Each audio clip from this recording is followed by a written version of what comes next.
అమావాస్య అర్ధరాత్రి ఊరి చివర శ్మశానంలో మనిషి జుట్టు కత్తిరించడం లేదంటే వాళ్ళ బట్ట కాస్త కట్ చేసి పోయి చేతపడి చేయడం అనేది. మంత్రానికి చింతకాయలు కాదు కదా, ఎంట్రీ కూడా రాలేదు. మంత్రాలు వస్తే మీకు బాణమతులు చేతబడులు ఉంటాయని నమ్మే వాళ్ళు ఎవరైనా సరే నా మీద చేసుకోండి. 40 ఏళ్ల నుంచి నేను ఛాలెంజ్ చేస్తున్నా. బాబాలు, గురూజీలు, స్వాములు, ముల్లాలు స్టేజ్ మీదకి వచ్చి ఇలా ముట్టుకోగానే దేవుడు వచ్చాడు, మాట వచ్చేసింది చూసారా. మీరు డైరెక్ట్ బాబా దేవుడు అంటే నమ్మరు. వేడి అన్నం పెడితే చేతితో తీసి ఇచ్చాడు అనే కథ ఉంటేనే నమ్ముతారు. గుడ్డివారు చూచెదరు, కుంటివారు నడిచెదరు, మోగవారు మాట్లాడేదరు, కలోరీ ఆయిల్ సుక్కలేస్తే సచ్చిన శవం బతికొస్తుంది, క్యాన్సర్ తగ్గుతుంది. తన దగ్గర ఏదో మాయలు మహిమలు శక్తులు ఉన్నాయని చెప్పుకునే వాళ్ళు అది ఏ మతం వాళ్ళ అయినా సరే వాళ్ళందరూ మోసగాళ్ళు, మాఫియా. ఒకవేళ ఈ దేవుడు ఈ భక్తి భయం లేకపోతే సొసైటీ చెడిపోతుంది కదా సార్. ట్రంప్ భక్తుడు కాదా, ఖొమేనీ కాదా, నెతన్యాహు కాదా, ప్రజల్ని చంపుతలేదు. నరకం భయం చెప్పిన వాళ్ళే నరకానికి పోతారులే అని ఎక్కడ ఆగిపోతున్నారు. ఇప్పుడు సొసైటీలో ఎలాంటి భయంకరమైన మూఢనమ్మకాలు ఉన్నాయి. ఊర్లలోకి వెళ్తే చాలా ఉద్రిక్తమైన పరిస్థితులు ఉంటాయి. వాళ్ళని కొట్టాలి, సంపాలి, పండ్లు వికాలి, నాలుకలుగా తిరియాలని మొత్తం మాపంతా ఏకమే వాళ్ళ మీద దాడి చేస్తారు. రిచెస్ట్ పర్సన్ కానీ సెలబ్రిటీస్ కానీ చీఫ్ సైంటిస్టులు కూడా పూజ చేసి తర్వాత శాటిలైట్ లాంచ్ చేస్తున్నారు. కొంతమంది కుర్రవాళ్ళు పుట్టుకతో వృద్ధులు, తాత గారి బామ్మ గారి భావాలకి దాసులు, మొద్దురాతి చిప్పలు, నూతిలోని కప్పలు. జాతకాలు కలవకపోతే పెళ్లి చేసుకోకూడదు. బ్లడ్ టెస్ట్ చేసుకోవాలి తప్ప జాతకాలు చూసుకో. తాయెత్తు కట్టుకుంటే రోగాలు నయం అవుతాయి. వాళ్ళకి జ్వరం వచ్చినప్పుడు లేదా రోగం వచ్చినప్పుడు డాక్టర్ల దగ్గరికి పోతారు. మీరు చేసిన పనులే గోవింద్ పనసరే, ఎంఎం కలబుర్గి, గౌరీ లంకేష్ గారు వాళ్ళందరినీ చంపేశారు. మీకు ఆ థ్రెట్ లేదా సార్? మీకు భయం లేదా? భయపడుకుంటూ బ్రతకడము అంటే నిరంతరం చావడమే. బహుశా ఇంకా 500 ఏళ్లలో దేవుడు అనే కాన్సెప్ట్ ఫాల్స్ అనేది ప్రూవ్ అయ్యే ఛాన్స్ ఉందంటారు. దేవుడు భయం లేకపోతేనే ప్రశాంతంగా ఉంటది. పవిత్ర గ్రంథాల్లో ఉందని గాని, మహానుభావులు చెప్పారని గాని, నేను చెప్పింది కూడా మూఢంగా నమ్మకండి. మీకై మీరు తార్కిక ఆలోచనతో సత్యాన్ని శోధించండి.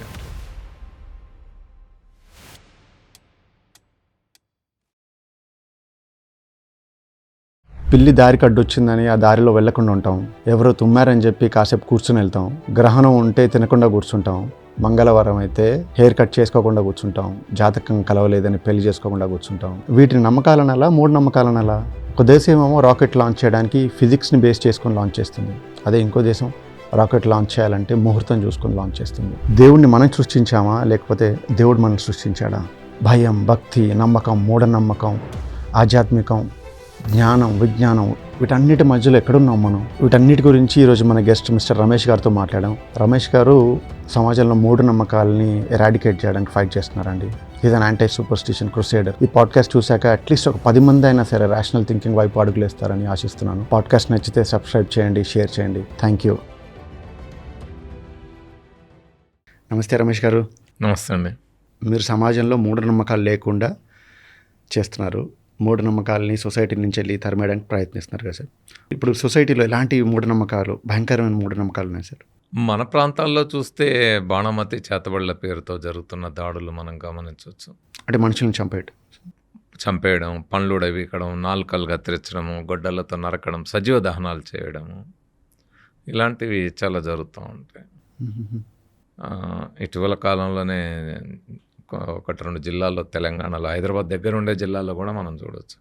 అట్లాగే ఉత్తరాంధ్రలో కానీ ఈవెన్ ఆంధ్రాలో కొన్ని చోట్ల రకరకాల పేర్లతో దాడులు జరుగుతూ ఉంటాయి.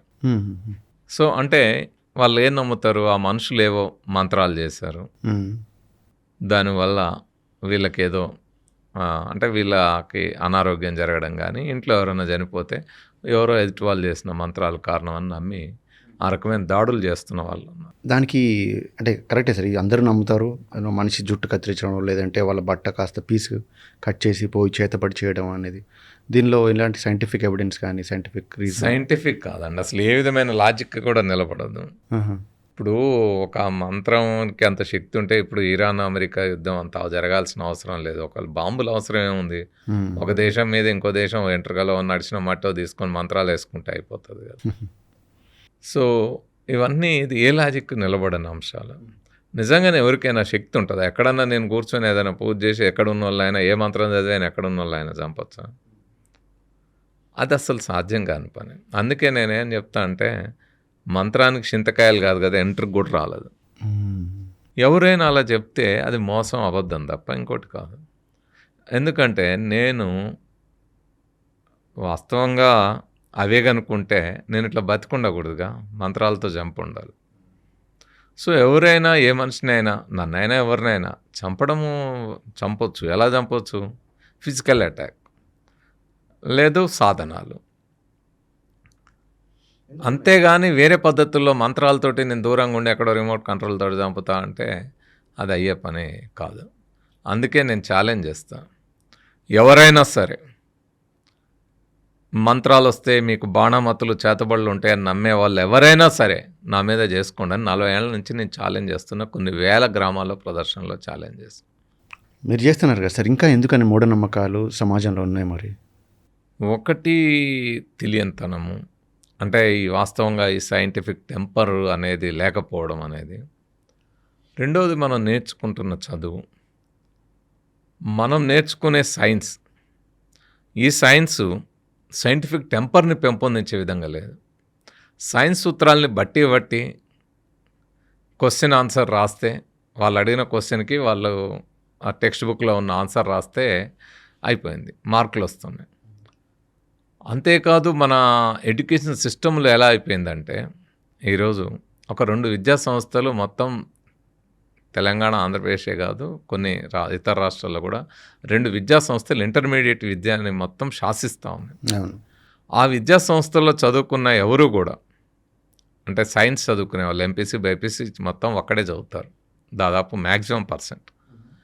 సో అక్కడ చదువుకున్న ఎవరు కూడా వాళ్ళ 2 ఏళ్ల కాలంలో, ఇంటర్మీడియట్ 2 ఏళ్ల కాలంలో కనీసం టెస్ట్ ట్యూబ్ చూసి ఉండరు. పట్టుకోవడం ప్రాక్టికల్ గురించి నేను మాట్లాడతాలే, టెస్ట్ ట్యూబ్ చూసి ఉండరు. వాళ్ళు ఎర్త్వామ్ కూడా చూసి ఉండరు డిసెక్షన్ సంగతి తర్వాత. కానీ ప్రాక్టికల్స్లో 30 out of 30, 28 out of 30 ఇట్లా మార్కులు వస్తుంటాయి. అంటే ఎడ్యుకేషన్ సిస్టమ్ సైన్స్ని మొత్తం దెబ్బతీసే విధంగా ఉంది. ఆ సైన్స్కి ఒక మెథడ్ ఆఫ్ సైన్స్ అనే పద్ధతి ఒకటి ఉంటుంది. ఈ మెథడ్ ఆఫ్ సైన్స్ అనేది సైన్స్ చదువుకునే ఎవరికి అర్థమయ్యే పరిస్థితి లేదు. మీరు గ్రాడ్యుయేట్స్, పోస్ట్ గ్రాడ్యుయేట్స్ చూసుకుంటే కూడా మెథడ్ ఆఫ్ సైన్స్ ఒకటి ఉంది అని అనుకుని ఎక్కడో రీసెర్చ్ పోతే కొంత అలవాటు అవుతుంది. కానీ మనకి గ్రాడ్యుయేషన్, పోస్ట్ గ్రాడ్యుయేషన్ వరకు కూడా ఈ పద్ధతి ఒకటి ఉందని తెలియదు. అసలు సైంటిఫిక్ టెంపర్ అనేది ఒక ఉంటుంది, నేను ఆ పద్ధతుల్లో సైన్స్ని చూడాలనేది కూడా సైన్స్ చదువుకున్న వాళ్ళకి కూడా అర్థం కాని పరిస్థితి ఉంది. ఈవెన్ కొన్ని చోట్ల అయితే రీసెర్చ్ స్కాలర్స్ కూడా నేను సైంటిఫిక్ టెంపర్ కలిగి ఉండాలనే సోయి కూడా, అంటే ఆ స్పృహ కూడా లేకుండా మన విద్యా విధానం అలా తయారు చేస్తాం. Correct sir. నేను ఒక ఎగ్జాంపుల్ ఇస్తాను. మన సైంటిస్టే శాటిలైట్ లాంచింగ్, రాకెట్ పైన పంపిస్తారు కదా, అలాంటి చీఫ్ సైంటిస్టులు కూడా దేవుడి దర్శనం చేసుకొని, దేవుడిని నమ్మి పూజ చేసి తర్వాత శాటిలైట్ లాంచ్ చేస్తున్నారు. మీరు సైంటిఫిక్ టెంపర్ అంటున్నారు కాబట్టి సైంటిస్టే ఇలాంటివి ఫాలో అవుతుంటే ఇంకా మరి కామన్ మ్యాన్, మామూలు ప్రజలందరూ కూడా ఫాలో అవడం తప్పేం లేదు కదా సార్ మరి? అంటే అక్కడే ఇప్పుడు వ్యక్తిగతంగా ఎవరైనా ఏ మతాన్నైనా పాటించే స్వేచ్ఛ రాజ్యాంగం ఇచ్చింది. సో రాజ్యాంగాన్ని ఫాలో అయ్యే వాళ్ళు అట్లా మతాన్ని పాటించవచ్చు, కానీ వ్యక్తిగతంగా ఉండాలి. మీరు అన్నట్టు రాకెట్ లాంచింగ్ ఇవన్నీ ప్రభుత్వ కార్యక్రమాలు, ప్రజలకు సంబంధించిన కార్యక్రమాలు, సామాజిక కార్యక్రమాలు, అక్కడ వాటిని పాటించకూడదు, వాస్తవంగా పాటించకూడదు. కానీ సైంటిస్టులుగా ఉన్న వాళ్ళే వాటిని పాటిస్తున్నారు అంటే వాళ్ళకి 2 రకాలు. ఒకటి, వాళ్ళ మైండ్ సెట్టే చిన్నప్పటి నుంచి మన ఎడ్యుకేషన్ సిస్టంలోనే ఈ డ్యుయాలిటీ ఉంటుంది, ద్వంద్వ వైఖరి. అంటే నేను నేర్చుకునే సైన్స్ ఏమో పరీక్షలు, మార్కుల కోసం, లేదా నా ఉద్యోగం, ఉపాధి కోసం. నా డైలీ లైఫ్కి వచ్చేసరికి డైలీ లైఫ్ మాత్రం తాత ముత్తాతలు, మన నాన్నలు వాళ్ళు ఎవరైతే భావజాలం మన బుర్రల్లో నింపారో దాంట్లో ఈ రెండింటి మధ్యలో వాళ్ళకి మధ్యలో ఘర్షణ జరుగుతుంటుంది. ఇదొక వైపు ఉంటే, రెండో వైపు ఈ అధికారిక పదవుల్లో ఉన్నవాళ్ళు వాళ్ళు ఏం చేస్తారు, పాలకుల భావజాలానికి అనుగుణంగా నేను ఇవి చేస్తే రేపు పొద్దున్న నాకు ప్రమోషన్లు వస్తాయి, లేకపోతే ఇంకొద్దిగా ఉన్నతమైన స్థానంలోకి వెళ్తాను, లేదా ఆఫ్టర్ రిటైర్మెంట్ ఇంకేదన్నా పదవి వస్తుంది అని ఈ రకమైన ప్రయోజనాలు కూడా ఉంటాయి.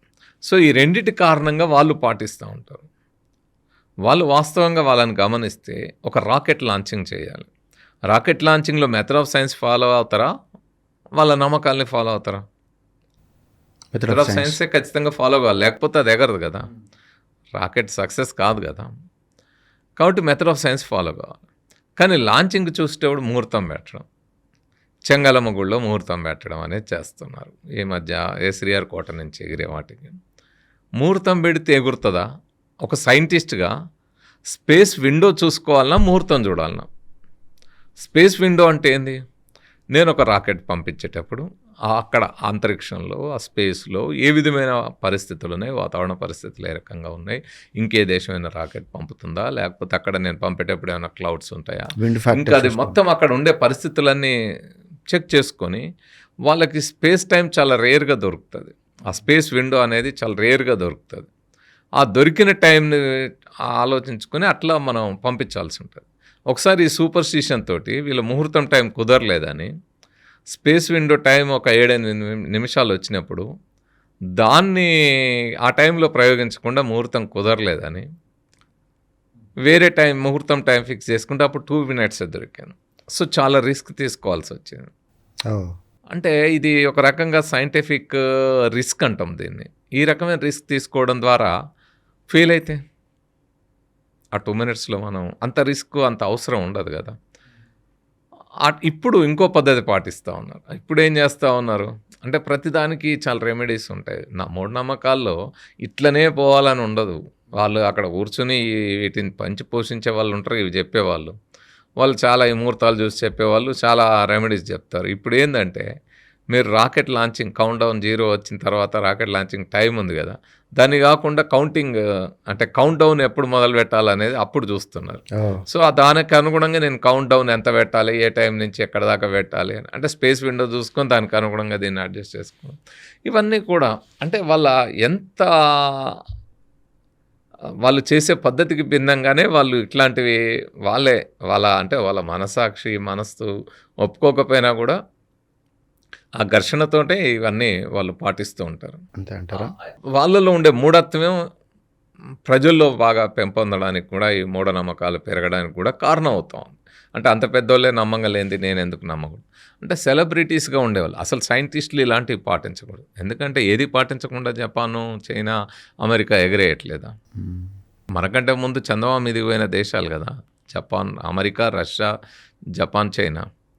ఆ 4 దేశాల తర్వాత కదా 5వ దేశం ల్యాండర్ అక్కడికి పంపింది. అక్కడ ల్యాండ్ చేయగలిగాం కదా 5th కంట్రీగా. సో ముందే మిగతా దేశాలు పంపినాయి. వాళ్ళేమి పాటించలేదే. వాళ్ళు పాటించలేదు. మనం పాటించిన 2 కూడా చంద్రయాన్ 1, చంద్రయాన్ 2 కూడా మనం అవే పూజలు చేసి పంపినాం కదా. మరి ఆ 2 సక్సెస్ అయినాయా? క్రాష్ అయింది. 3వదే సక్సెస్ అయింది కదా. సో 3 చేస్తున్నారు కదా, 2 ఫెయిల్ అయినాయి, ఒకటే కదా సక్సెస్ అయింది. సో ఇవన్నీ కూడా వాటితో సంబంధం ఉండదు కదా. ఫెయిల్యూర్కి, సక్సెస్కి, మీ ముహూర్తాలకి వీటికి సంబంధం ఉండదు కదా. వాటికి ఉండే కారణాలు, టెక్నికల్ కారణాలు ఏమున్నాయి, ఎట్లున్నాయని వాటి సరి చేసుకుంటూ ముందుకెళ్ళడమే. ఇలాంటి మూఢనమ్మకాల వల్లే మన దేశం వెనుకబడుతుంది అంటారా? ఇంకా వెనుకబడిందని దేశం అంటారు.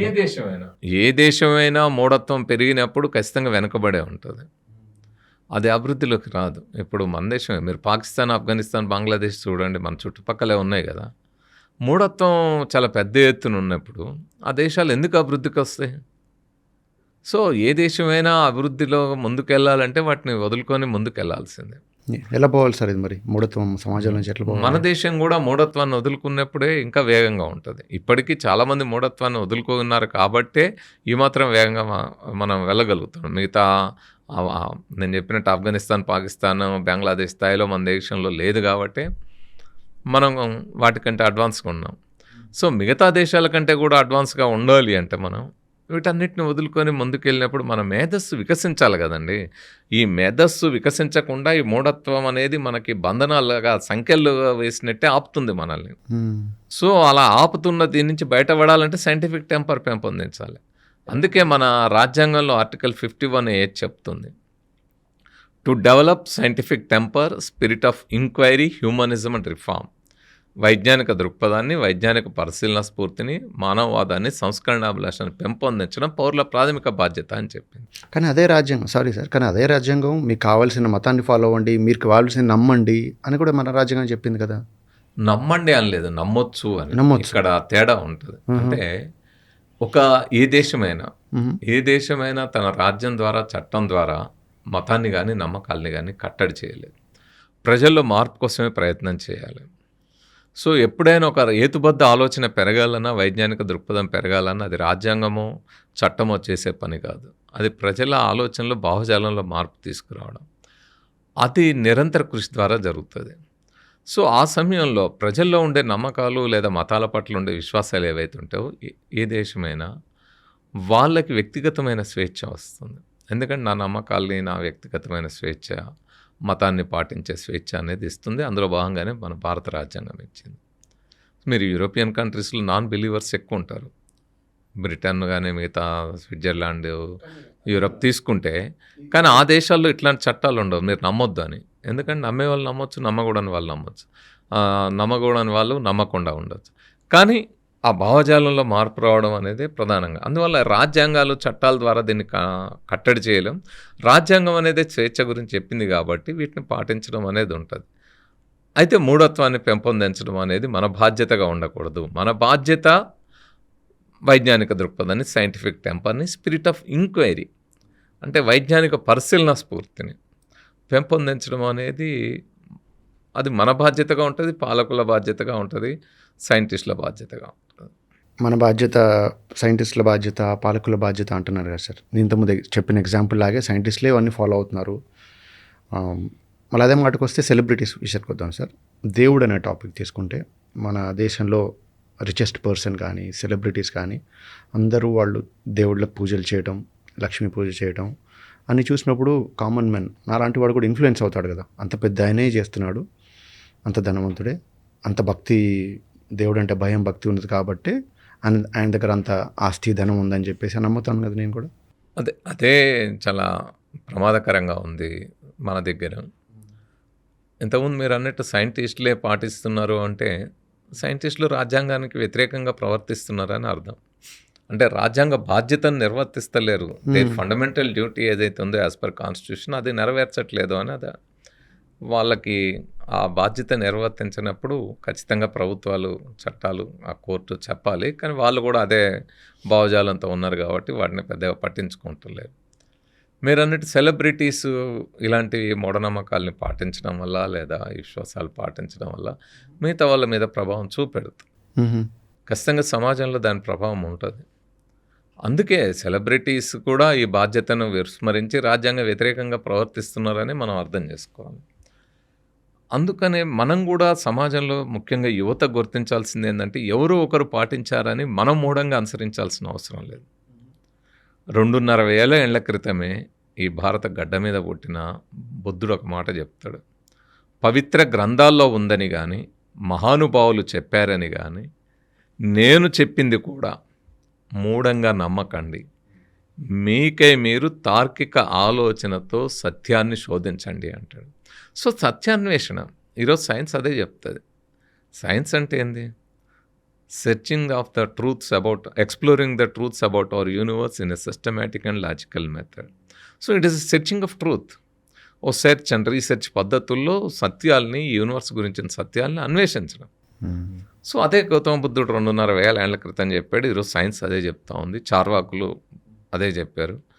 సో ఆ సత్యాలను అన్వేషించడం అనే సైన్స్ ఏదైతే ఉందో దాన్ని అర్థం చేసుకొని మనం కూడా దాని ఆధారంగా ఎవరు చెప్పిందైనా మూఢంగా నమ్మకుండా సత్యాన్ని అన్వేషించడం అనేది మనం చేయాలి. కానీ మన టెక్స్ట్ బుక్లో ఏమవుతుంది? టెక్స్ట్ బుక్లో ఉండే క్వశ్చన్, టెక్స్ట్ బుక్లో ఉండే ఆన్సర్ బైహార్ట్ చేసి ఎగ్జామ్లో రాస్తే మార్క్స్ వస్తాయి. ఎగ్జామ్లో మళ్ళీ వాళ్ళు అడిగిన క్వశ్చన్కి టెక్స్ట్ బుక్లో ఉన్న ఆన్సర్ రాస్తే మార్క్స్ వస్తాయి. That is not science, that is not scientific. నేను ప్రశ్న, నాకు తెలియని వాళ్ళని ప్రశ్న వేసుకోవాలి, ఆ ప్రశ్నకి సమాధానం వెతకడం కూడా నేర్పాలి. టెక్స్ట్ బుక్లో ఉన్న సమాధానం కాదు. నేను నా ఓన్గా సమాధానాన్ని వెతకడం అనేది అంటే ముందు నాకు ప్రశ్నించే తత్వాన్ని అలవాటు చేయాలి, తర్వాత సమాధానాన్ని వెతకడం కూడా నేర్పాలి. సైంటిఫిక్ టెంపర్ అంటారు. సో నాకే నేను ఓన్గా సమాధానాన్ని వెతుక్కునే విధంగా నన్ను రూపొందించాలి. ఎప్పుడైతే అట్లా సమాజంలో మనం విద్యార్థులందరినీ ఆ విధంగా రూపొందిస్తామో సైంటిఫిక్ టెంపర్ పెరుగుతుంది. అలా లేనంతకాలం మూఢత్వం కొనసాగుతుంది. అలా లేనంతకాలం ఇప్పుడు ఆ సెలబ్రిటీస్ని చూసి మనం ఒక విశ్వాసాల దగ్గర లేదా మూఢనమ్మకాల దగ్గర ఎందుకు ప్రతి దగ్గర కనపడుతుంది కదా. సినిమాలు రాగానే పోయి హీరోల చుట్టూ వెళ్ళి వాళ్ళ ఆంగిల్ చింపుకొని కొట్లాడుకొని. సో సమాజంలో చాలా రకమైన అంశాలు అంటే అన్సైంటిఫిక్గా ఉన్నప్పుడు, ఇర్రేషనల్గా ఉన్నప్పుడు, హేతుబద్ధ ఆలోచన లేనప్పుడు మన ప్రవర్తనలో కూడా మార్పులు వస్తాయి.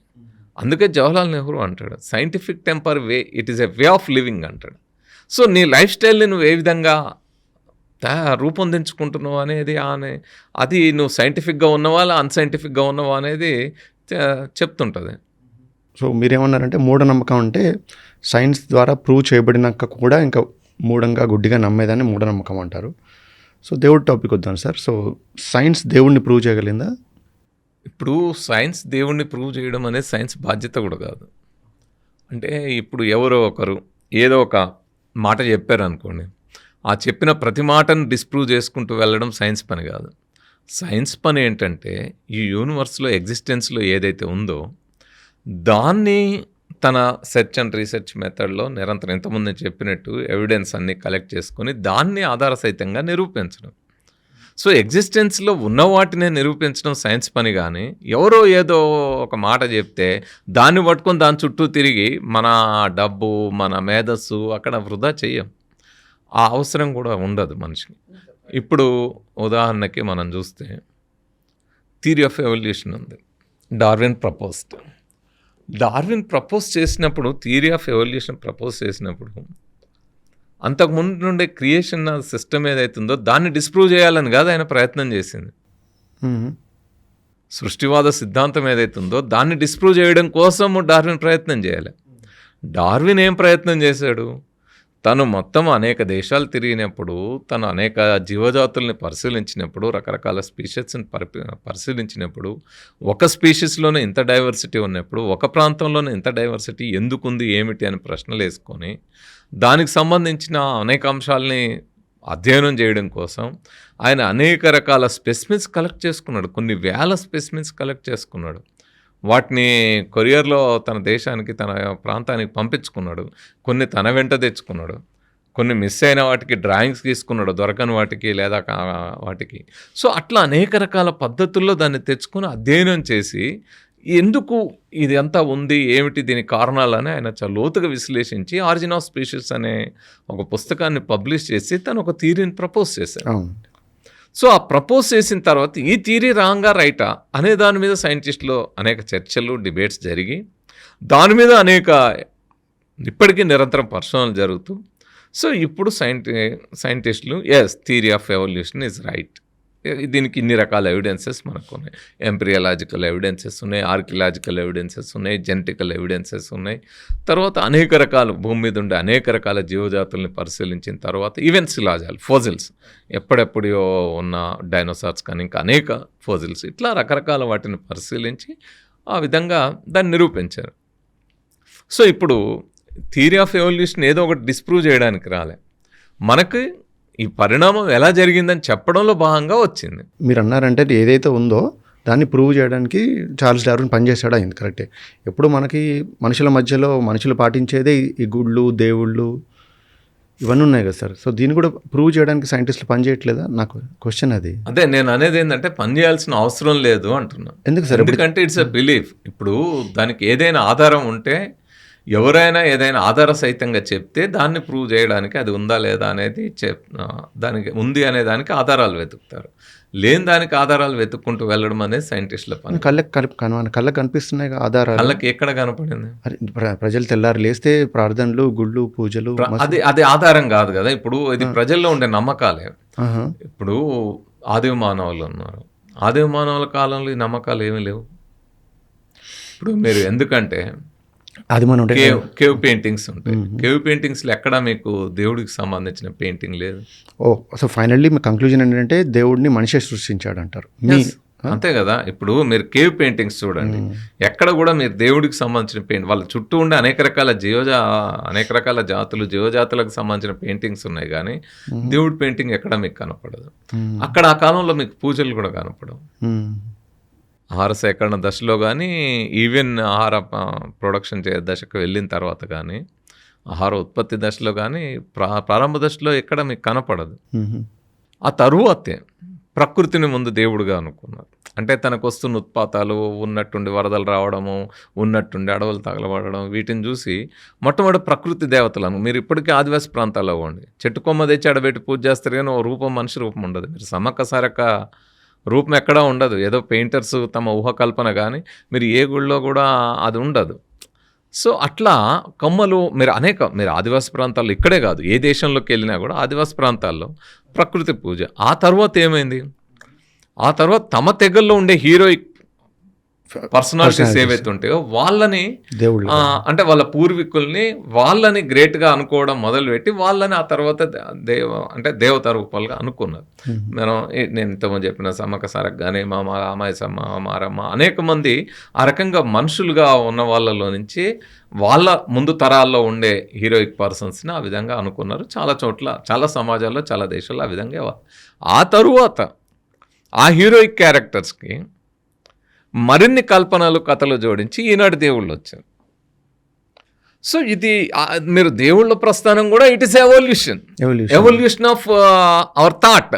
అంటే ఆ రోజు మానవులకు ఉండే పరిమితమైన ఆ మేధస్సు, ఆ పరిమితమైన ఆలోచన తనకి అసలు దేవుళ్ళు పుట్టడానికి కూడా కారణం మనిషిలో ఉండే నేచురల్ ఇన్స్టింక్ట్ ఏదైతే ఉందో, అంటే ప్రశ్నించే తత్వం, హేతుబద్ధ ఆలోచన ఏదైతే ఉందో అదే కారణం.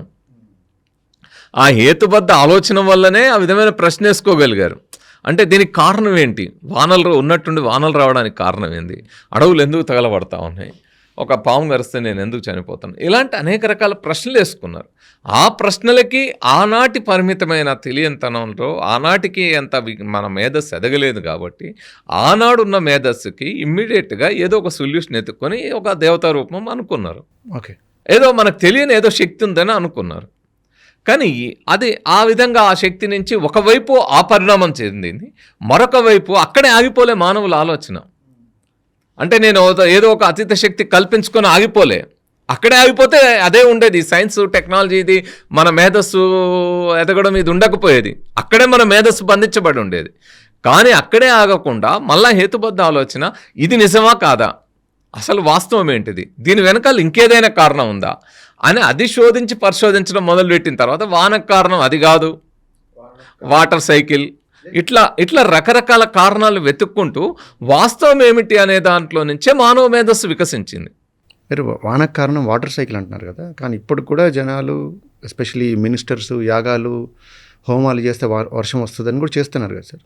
అందువల్లే వాళ్ళ ఆ మేధస్సు అక్కడే ఆగిపోతుంది, అంతకంటే ఎక్కువ ఆలోచించలేరు. కదా మానవుడు అప్పటి నుంచి ఎవాల్వ్ అయింది కదా ఈ దేవుడు అనేది. ఇప్పుడు ఎవాల్వ్ అయిన తర్వాత ఎప్పుడైతే ఈ దైవభావన వచ్చిందో, ఆ దైవభావన ఎవరి మనసులో అయితే మిగిలిందో వాళ్ళ మేధస్సు అక్కడే ఆగిపోయింది, దాన్ని దాటి బయటికి రాదు వాళ్ళ మేధస్సు. నేను ఇంతకుముందు చెప్పినట్టు మీకు శాటిలైట్ పిక్చర్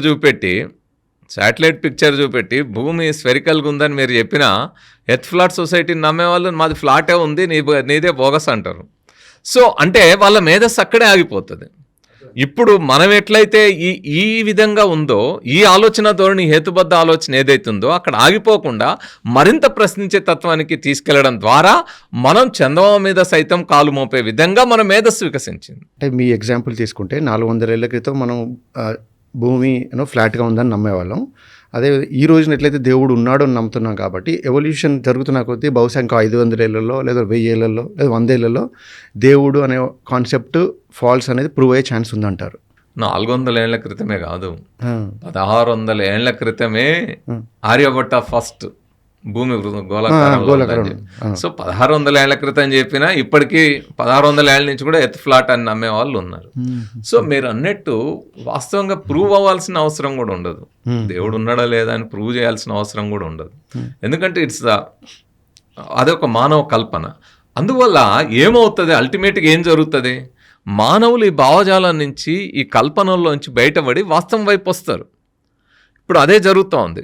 మీరు ప్రపంచవ్యాప్తంగా చూసుకుంటే మతాన్ని నమ్మేవాళ్ళు మెజారిటీగా ఉండవచ్చు, కానీ మత భావాలకి నుంచి దూరంగా ఉండి వైజ్ఞానికంగా ఆలోచించే వాళ్ళు, హేతుబద్ధ ఆలోచనతో ఉండే వాళ్ళ సంఖ్య పెరుగుతూ ఉంది. ఓకే, ఎథీస్ట్ నంబర్ పెరుగుతుందంట. అంతే కదా, ఇప్పుడు 3rd పొజిషన్లో ఉన్నారు వాళ్ళు వైడ్గా చూసినప్పుడు. అవును సార్. అంటే 29% క్రిస్టియన్స్ ఉంటే, 20% ముస్లిమ్స్ ఉంటే, 23% నాన్ బిలీవర్స్ కానీ ఎథిస్ట్లా, అగ్నాస్టిక్సా, లేకపోతే ఇంకా రకరకాల పేర్లతో ఉన్న వాళ్ళందరూ కూడా ఒక 23% చేరుకున్నారు. గత 10 ఏళ్లలో బాగా పెరిగింది కదా సార్. హిందూస్ చూస్తే 15%కి వచ్చాం. లాస్ట్ డికేడ్లో ఇంకా పెరిగింది. నాన్ బిలీవర్స్, ఎథీస్ట్ నంబర్ బాగా పెరిగింది. నేను ఫాలో నాన్ బిలీవర్స్ ఇంకా రకరకాలుగా ఉండేవాళ్ళు, అంటే ఏ మతాన్ని పాటించని వాళ్ళు, మతానికి దూరంగా ఉండే వాళ్ళ సంఖ్య పెరుగుతూ ఉంది. ఇది అన్ని దేశాల్లో ఇది కనపడతా ఉంది. మీరు ఇందాక ఒక మాట అన్నారు, దేవుడు లేడు అని ప్రూవ్ చేయాల్సిన అవసరం లేదు మనకు అంటున్నారు. కానీ దానివల్లే ఆ అక్కడి నుంచే కదా మతం నుంచి, దేవుడి నుంచి, మూఢనమ్మకాలు, ఆ సైంటిఫిక్ టెంపర్ తగ్గిపోవడానికి కారణాలు అవే అంటాను కదా. రూట్ అక్కడే ఉంది కదా. రూట్ అక్కడే ఉంది వాస్తవమే. ఎందుకంటే ఎక్కడైతే వాళ్ళ మేధస్సు ఆగిపోయిందో, అంటే ఆది మానవుల కాలంలో ఎప్పుడైతే దేవుడు అనే కల్పన మానవులు ఆనాటి మానవులు తెలియనితనంతో సృష్టించుకున్న, లేదా ఆనాటి పరిమితమైన మేధస్సుతో కల్పించుకున్నది ఏదైతే ఉందో అక్కడే ఆగిపోయింది. అయితే దీని నుంచి ఎట్లా బయటపడాలి అనేది, ఈ బయటపడడం అనేది హేతుబద్ధ ఆలోచన, సైంటిఫిక్ టెంపర్ పెరిగినప్పుడు మాత్రమే అది సాధ్యమవుతుంది. సో అప్పుడు ఖచ్చితంగా ఆటోమేటిక్గా ఎవరైనా ఇది పెరిగినప్పుడు, సైంటిఫిక్ టెంపర్ పెరిగినప్పుడు, హేతుబద్ధ ఆలోచన పెరిగినప్పుడు దాంట్లోంచి బయటకు వస్తారు. వాళ్ళ మేధస్సు వికసిస్తుంది కదా, అక్కడే ఆగిపోదు. ఉదాహరణకు ఒక మాట చెప్తా అండి. శ్రీశ్రీ ఒక మాట అంటాడు, కొంతమంది కుర్రవాళ్ళు పుట్టుకతో వృద్ధులు, తాతగారి బామ్మగారి భావాలకి దాసులు, నేటి నిజం చూడలేని కీటక సన్యాసులు, మొద్దురాతి చిప్పలు నూతిలోని కప్పలు అంటాడు. అంటే ఎప్పుడో మా తాత ముత్తాత కాలంలో ఏదో చెప్పబడింది అని అక్కడ ఆగిపోయారు అనుకోండి. మీరు ఆది మానవుల కాలంలోనే మీ భావజాలం ఆగిపోయింది, మీ మేధస్సు ఆగిపోయింది అనుకోండి. అలాంటి నూతిలోని కప్పల్లాగా, మొద్దురాతి చిప్పల్లాగా అక్కడే ఆగిపోతారు. కానీ నాది నిత్య నూతన వికసిత విజ్ఞానం, నేను నిరంతరం అప్డేట్ అవ్వాలి. నేను నిరంతరం అప్డేట్ అవ్వడం ద్వారా నా మేధస్సును పెంపొందించుకోవాలని, అది జరగాలంటే నేను దేన్ని మూఢంగా నమ్మకుండా ప్రతిదాన్ని ప్రశ్నించాలని చార్వాకులు, బుద్ధుడు ఏదైతే చెప్పారో ఆ ప్రతిదాన్ని ప్రశ్నించడం దగ్గర ఆగిపోకుండా నేను సమాధానం వెతికి తెలుసుకోవాలి అని ఆది మానవులు ఎట్లయితే ముందుకొచ్చారో అక్కడ ఆగిపోకుండా అలా ముందుకు ఎవరైతే వస్తారో వాళ్ళ మేధస్సు వికసిస్తుంది. ఎప్పుడైతే మీ మేధస్సు వికసిస్తుందో, మీరు నిత్య నూతన వికసిత విజ్ఞానవంతులుగా ఎదిగారు అనుకోండి, ఆటోమేటిక్గా మీరు దాని భావంలోనే ఉండరు కదా. ఇప్పుడు నేను నా ఓన్ లైఫ్ చూసుకుంటా. నేను కూడా చిన్నప్పటి నుంచి పేరెంట్స్ కానీ, తల్లిదండ్రులు కానీ, లేదా చుట్టూ సమాజం ఉండే భావజాలం నుంచి పెరిగినప్పుడు నా మీద కూడా నా చిన్నప్పుడు ఆ భావజాల ప్రభావం ఉంటుంది కదా. మతము, దైవం, ఈ భావజాలం. ఈ భావజాలం నుంచి నేను ఎలా బయటకు వచ్చా అంటే, దాన్ని ఏదో డిస్ప్రూవ్ చేద్దామని నేను బయటికి రాలా. నాకు వాస్తవం ఏంటిదో తెలిసిన తర్వాత, ఈ మానవ పరిణామాన్ని, మొత్తం విశ్వ పరిణామాన్ని, మేధస్సు పరిణామం క్రమాన్ని, దీన్ని అంతటిని అర్థం చేసుకున్న తర్వాత, ఇది కదా వాస్తవము, ఇది కదా మనం ఉండాల్సిందే అనేది అర్థమైనప్పుడు నేనే వచ్చేసిన. అట్లా మీరు ఎవరినైనా చూసుకున్నప్పుడు, హేతువాదులుగా, మానవవాదులుగా, లేదా వైజ్ఞానిక జిజ్ఞాసపరులుగా ఎదిగిన ఎవరైనా బాల్యంలో ఆ ప్రభావంతో ఉన్నా కూడా సత్యం తెలుసుకున్న తర్వాత ఖచ్చితంగా తమ మేధస్సు వికసించిన తర్వాత మారక తప్పదు. మీరు ఎలా తెలుసుకున్నారు సార్ సత్యం? మరి అదే ఇట్లాంటి అనేక రకాల అంశాలని మనం పరిశీలించడం, నిత్య జీవితంలో ఎదురయ్యే ఘటనలు, పుస్తకాలు చదవడము, వాస్తవం ఏమిటనే ఒక జిజ్ఞాస, నిరంతరం క్యూరియాసిటీ, ఇది నిజమా కాదా, దీని వెనకాల ఏముంది. ప్రతిదాని వెనకాల ఏదో మాయాశక్తి ఉండదు, ప్రతిదాని వెనకాల ఒక కారణం ఉంటుంది. ఆ రీజన్ లేకుండా ఏది జరగదు. సో ఆ రీజన్ ఏమై ఉంటుంది అనేది కనుక శోధించడం మొదలు పెడితే, అంటే ఆన్సర్ సెర్చ్ చేయడం అనేది కనుక మొదలు పెడితే అక్కడి నుంచి మనకి వాస్తవం అర్థం అవుతుంది. సో నేను కూడా ఈ ఆన్సర్ సెర్చ్ చేయకుండా ప్రశ్నలు వేసుకుని ఎవరో చెప్పింది నమ్మినంతకాలం అదే భావజాలంలో ఉన్నా. ఎప్పుడైతే నేను ఆన్సర్ సెర్చ్ చేయడం మొదలుపెట్టి దాని గురించి అధ్యయనం చేయడం మొదలుపెట్టానో, సో అధ్యయనం నుంచి అనేక అంశాలు తెలుసుకున్న తర్వాత, సో ఎవరైనా అంతే.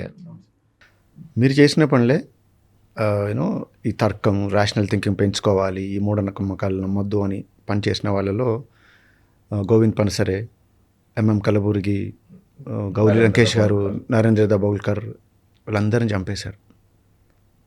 మీరు అదే కోవకు చెందిన వాళ్ళు చేసిన పని మీరు చేస్తున్నారు. ఇది ఈరోజు ఇక్కడ జరిగింది కాదు, ఈ ఒక్క సమాజంలోనే జరిగేది కాదు. మతం ఎప్పుడు తన మేధస్సు అక్కడ బంధించబడిందని చెప్పిన కదా, వాళ్ళకి ఇంకా ఆలోచన అంతకంటే ఉండదు. వాళ్ళ ఆది మానవుల కాలంలోనే ఆగిపోతారు. సో అందువల్ల వాళ్ళ నమ్మకాలకు విరుద్ధంగా ఏదైనా వాస్తవం, ఒక సత్యాన్ని భరించలేని స్థితిలోకి వెళ్తారు. సత్యం వాళ్ళు అరాయించుకోలేరు, అందువల్ల దాడులు చేస్తారు. 2000 ఏళ్ల క్రితమే రోమ్ నగరంలో, అలెగ్జాండ్రియాలో హైపేషియా అనే మహిళని, తెలుసు, సైంటిస్ట్ని మొత్తం ఊరంతా తిప్పి రాళ్లతో కొట్టి, ఆల్చెప్పలతో చర్మాన్ని ఒలిచి చంపి మంటల్లో వేశారు.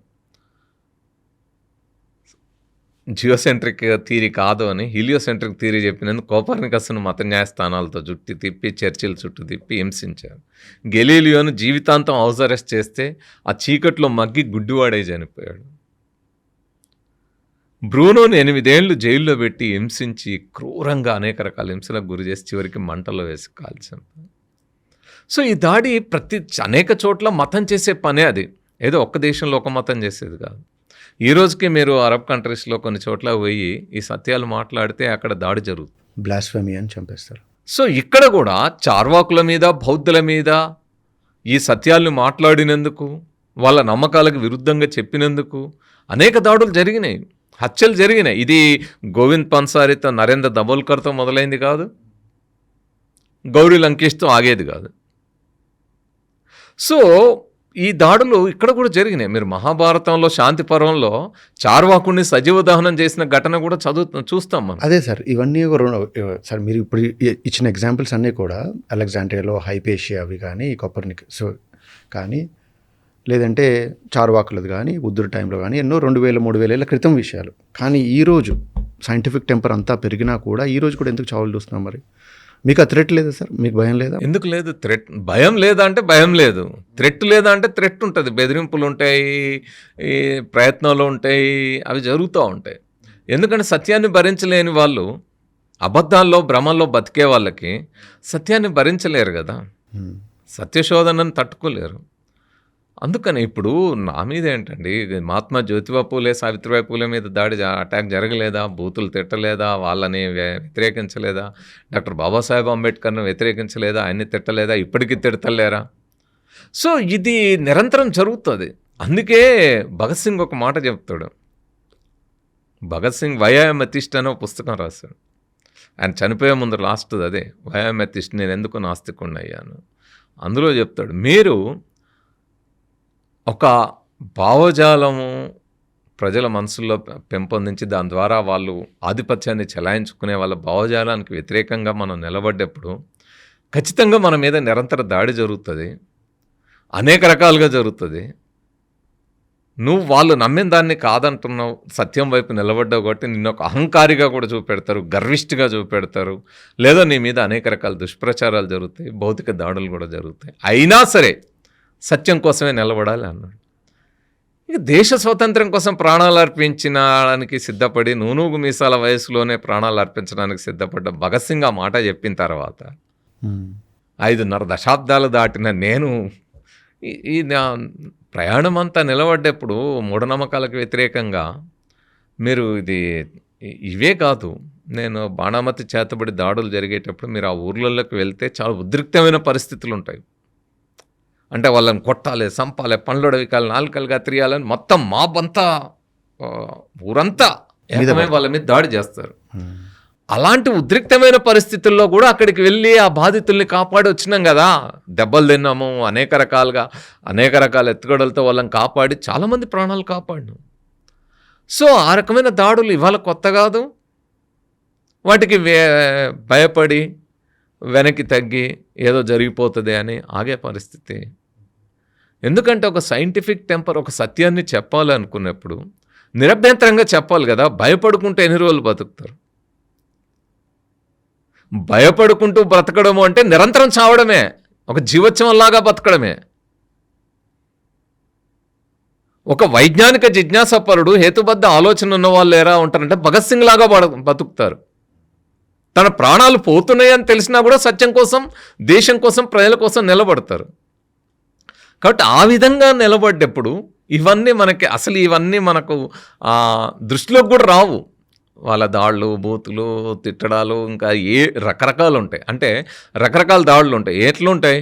ఇప్పుడు మనల్ని ఆపాలనుకోండి, ఈడు మొండోడు, ఎట్లయినా తగ్గాడు అనేది అనుకున్నారనుకోండి, ఇంట్లో వాళ్ళని తిడతారు, మహిళల్ని తిడతారు, అమ్మని తిడతారు, భార్యలను తిడతారు, రకరకాలుగా బూతులు తిడతారు. అంటే వాళ్ళకి ఏమంటాం, వాళ్ళ మెదళ్ళల్లో ఆ మెదళ్ళు అక్కడ స్తంభించిపోయినాయి కాబట్టి వాళ్ళ స్థాయి అది.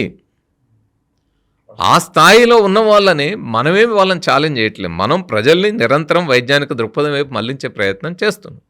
చేసేటప్పుడు ఇలాంటివన్నీ మీరు అన్నట్టు ఈ 21వ శతాబ్దంలో కూడా ఇలాంటి దాడులు ఉంటాయి. మతం ఆ రకమైన ఉన్నత స్థితిలోకి తీసుకెళ్తుంది. మనం చూస్తున్నాం కదా, టెర్రరిస్టులని మతమౌఢ్యమే కదా తయారు చేస్తున్నది టెర్రరిస్టులని. తర్వాత జీనోసైడ్స్ చేయడానికి కూడా మతమౌఢ్యం కారణమవుతోంది కదా. సో అట్లాంటి ఉన్మాదులు తయారు చేసే మతం మన మీద దాడి చేయకుండా ఉంటుందని అనుకోవడానికి ఏమీ ఆస్కారం లేదు. మనం భగత్ సింగ్ లాంటి భావజాలం కలిగిన వాళ్ళు, లేదంటే మీలాంటి వాళ్ళు ఇప్పుడున్న సమాజంలో ఆ నంబర్ పెరుగుతుందా తగ్గుతుందా? ఖచ్చితంగా పెరుగుతుందండి. సత్యానికి ఎప్పుడూ కూడా పెరుగుతూ ఉంటుంది. రెండోది, సత్యానికి నెంబర్తో పని లేదు. ఇదేం పార్లమెంట్ ఎన్నికలు, అసెంబ్లీ ఎన్నికలు కాదు మీకు ఎంత మెజారిటీ ఉందని చూసుకోవడానికి. సత్యమా కాదా అని నేను ఎంతమంది చెప్పిన 400 ఏళ్ల క్రితం వరకు ప్రతి ఒక్కరూ భూమి చుట్టూ సూర్యుడు తిరుగుతున్నాడు అనుకున్నారు. కోపర్నికస్ ద వన్ పర్సన్ కదా, single person, a single brain first proposed. ఇప్పుడు కోపర్నికస్ ఒక్కటి చెప్పి నేను ఓటింగ్ పెడతారా? అది సత్యమా కాదా అని ఎవిడెన్స్ కోసం వెతుకుతామా? సో ఒక్కడు చెప్పినా సత్యమా కాదా అనేదే గీటురాయి. ఎంతమంది చెప్పారు అనేది కాదు. ఆర్యభట్ట 1600 ఏళ్ల క్రితము గ్రహణాలకి కారణం భూమి నీడ చంద్రుడి మీద పడడం, చంద్రుడి మీద భూమి మీద పడడం అని చెప్పాడు. చంద్రుడి నీడ భూమి మీద పడితే సూర్యగ్రహణం, భూమి నీడ చంద్రుడి మీద పడితే చంద్రగ్రహణం అని చెప్పాడు. సో 1600 ఏళ్ల క్రితం ఆయన చెప్పిన తర్వాత ఈరోజు నేను నా నమ్మకాల్లో ఉంది, మెజారిటీ ప్రజలు నమ్ముతున్నారు, లేకపోతే ఇంకోటని ఓటింగ్ పెట్టి గ్రహణాలకు కారణం షాడోస్ అంటామా, రావుకేతువులు అంటామా, లేకపోతే ఇంకో దేశంలో అదేంది డ్రాగన్ మింగిందని చెప్పినట్టు, చైనా వాళ్ళు డ్రాగన్ మింగిందని నమ్మినట్టు మనం కూడా వాళ్ళు ఓటింగ్ వేసి 150 కోట్ల మంది చెప్పారు, 140 కోట్ల మంది చెప్పారని దానికి ఓటేస్తామా డ్రాగన్ మింగిందని? లేకపోతే ఇంకో ఆఫ్రికన్ కంట్రీస్లో పాము మింగిందనో, లేకపోతే మన ఇంకో ఇతర ప్రాంతాల్లో ఇంకోటి మింగిందనే చెప్పిన దానికి మనం ఓటేస్తామా? ఆర్యభట్ట ఒకటే కదా చెప్పింది. సో ఈరోజు ఎవరేం చెప్తారు? మీరు ఎక్కడైనా ఏ సైంటిఫిక్ ఎవిడెన్స్ చూసుకున్నా, ఏ సైంటిఫిక్ రీసెర్చ్ చూసినా ఇట్ ఈస్ షాడోస్ ప్లే అనే కదా చెప్తారు. ఇప్పుడు జస్ట్ అక్కడ లైట్ ఉంది, నేను ఎక్కడ పెడతా, నా చెయ్యి షాడో అక్కడ పడింది, గ్రహణం అంటే అంతే కదా. So as simple as that కదా. సో అట్లా సత్యం ఏంటి అనేదానికి ఈ జనాభాతో కొలమానం, మెజారిటీతో కొలమానం ఉండదు. అయినా వాస్తవాల్ని గ్రహించినప్పుడు, సత్యం అనేది అందరికీ తెలిసినప్పుడు అందరూ కూడా దాన్ని అంగీకరించక తప్పని పరిస్థితులకు నెట్టివేయబడతారు. అది అనివార్యమైన స్థితి. ఇప్పుడు మనం చూస్తున్నాం కదా, ఎవరిని అడిగినా ఎంత మీరు నమ్మిన రాహుగ్రస్త కాలం, కేతుగ్రస్త కాలం ముహూర్తాలు నమ్మినా గ్రహణం ఎట్లా వస్తుందంటే నీడలనే చెప్తారు కదా. చూస్తాం కదా, మనం ఫిల్టర్స్ పెట్టుకొని సూర్యగ్రహణం చూస్తాం, చంద్రగ్రహణం నేకడైతే చూస్తాం. అట్లాగే ఇప్పుడు సూర్యుని చుట్టూ భూమి తిరుగుతుందా, భూమి చుట్టూ సూర్యుడు తిరుగుతుందా అంటే ఏం చెప్తాం? సత్యం ఏంటి? అదే కదా ఎవరైనా చెప్పి. సో అల్టిమేట్గా సత్యం వైపు రావాల్సిందే కదా ఎవరైనా. టైం పడుతుంది సత్యం తెలుసుకోవడానికి. అదే చెప్తారు కదా, నిజం గడప దాటేలోపు అబద్ధం ప్రదక్షిణ చేసి వస్తుంది. అబద్ధానికి హంగులు ఎక్కువ, ఆర్భాటాలు ఎక్కువ, మేకప్లు ఎక్కువ, అనేక సౌందర్యం అంటే దాన్ని చాలా అందంగా రూపుదిద్దాల్సిన అవసరం ఉంటుంది. ఎందుకంటే నమ్మించాలి కదా జనాన్ని. నిజానికి అవసరం ఉండదు. నిజానికి నిజమే, ఇంకా దానికి వేరే అంగులు ఆర్భాటాలు ఏం అవసరం. అందుకే మీరు మూఢనమ్మకాలని వీటిని పెంచి పోషించడానికి వేల కోట్ల రూపాయలు ఖర్చు చేయబడతాయి. కానీ నిజానికి అది లేదు. నిజాన్ని ప్రచారం చేయడానికి మీరు పైసా ఖర్చు పెట్టదు గవర్నమెంట్.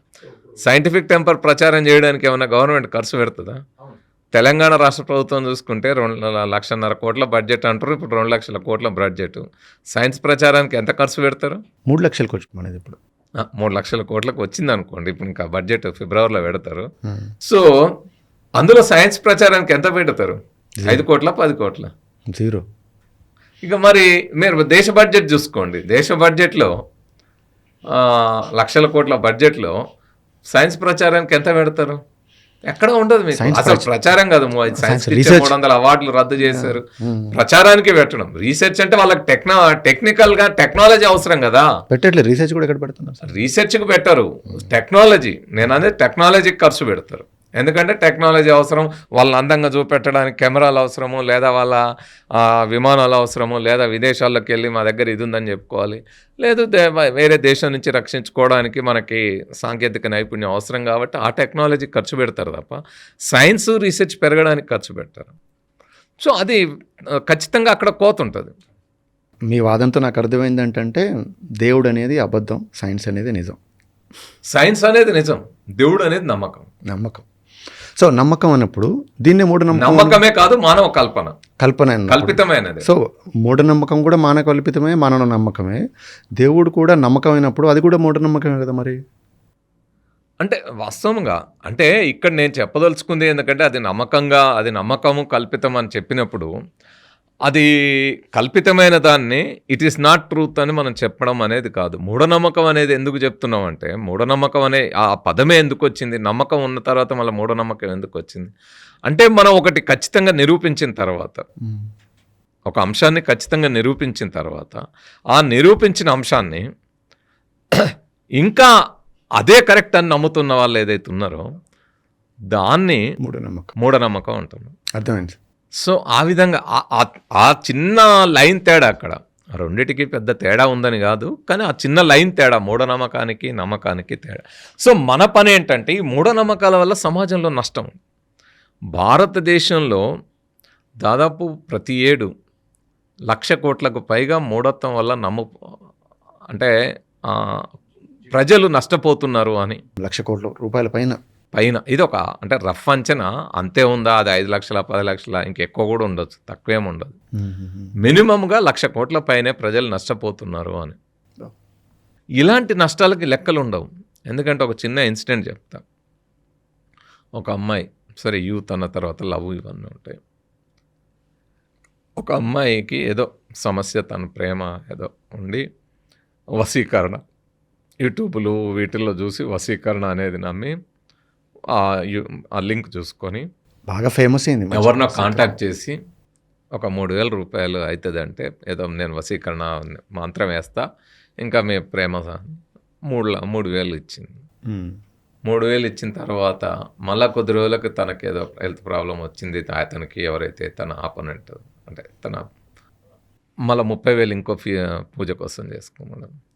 సరే ఇంకో కొద్ది రోజులకి మళ్ళీ ఏదో ప్రాబ్లం వచ్చిందని, ఇంకేదో సీరియస్గా ఉంది, ఇది ఇంకా సాధ్యం కావట్లేదంటే దాన్ని నమ్మించడానికి ఒక ప్రయత్నం చేసి ఆ అమ్మాయికి రమ్మని ఒక పూజ చేస్తామని చెప్పి ఓ నిమ్మకాయ ఇచ్చి మొత్తం పసుపు దారం దానికి చుట్టమని, మొత్తం నిమ్మకాయ కనపడకుండా దారం అంతా చుట్టి దీన్ని తీసుకెళ్ళి నువ్వు నీ ఇంట్లో ఒక పెద్ద బిందెలో నీళ్లు తీసుకొని దీన్ని నేను చెప్పిన మంత్రం చదివి అలా పెట్టి పైన బండ పెట్టి ఆ రూమ్కి తాళం వేసి నువ్వు రూముల్లో పడుకొని నువ్వు ఒక్కదానే ఉండాలి, ఎవరు ఉండొద్దు. పొద్దున్నే ఆ నిమ్మకాయ తీసుకొని రమ్మన్నాడు. ఈ అమ్మాయి పొద్దున్నే ఆ చెయ్యి అందులో పెట్టి తీస్తే ఉత్త దారం వచ్చింది, అందులో చిన్న రాగి రేకు వచ్చింది, ఇంకోటి ఏదో వచ్చింది తప్ప నిమ్మకాయ లేదు. ఆ అమ్మాయి అసలు షాక్ అయిపోయి ఇంకా అసలు కంగారు పడుకుంటా చెమటలు పట్టి ఇట్లా అయిపోయింది ఏంది అని చెప్పగానే, వామ్మో ఏదో పెద్దదే పట్టుకుంది, ఆ పెద్దది నిన్ను మింగుతుంది, ఆయన్ని మింగుతుంది, నన్ను మింగుతుంది, అందరినీ మింగుతుంది, కాబట్టి దీనికి పెద్ద పూజ చేయాలి, 3 లక్షలు అయితే అన్న. ఆ నిమ్మకాయ ఎట్లా మాయమైంది సార్ మరి? అదే ఒక మ్యాజిక్ ట్రిక్ ఉంటుంది అందులో, మిరకిల్ ఎక్స్పోజర్, మనం ఎప్పుడన్నా మళ్ళీ ప్రాక్టికల్గా చూద్దాం. అర్థమైంది. సో అట్లా వాళ్ళు అదే సింపుల్ థింగ్ మేము చాలా ప్రోగ్రామ్స్లో చేసి చూపెట్టాము. అయితే అలా ఇప్పుడు ఆ 3 లక్షలకి లెక్కాడుంది. నేను అనేది 1,00,000 కోట్లు మనకు బయటకు కనపడేది, ఇవి అనేక లక్షల కోట్లు ఉంటుంది ఇలా మోసపోయే వాళ్ళు. సో వీళ్ళ లెక్క ఇట్లా మోసపోవడం అనేది అంటే ముందు 3,000తో 300తో 100తో 1,000తో దింపి తర్వాత లక్షల్లో కూడా తీసుకెళ్లే వాళ్ళు.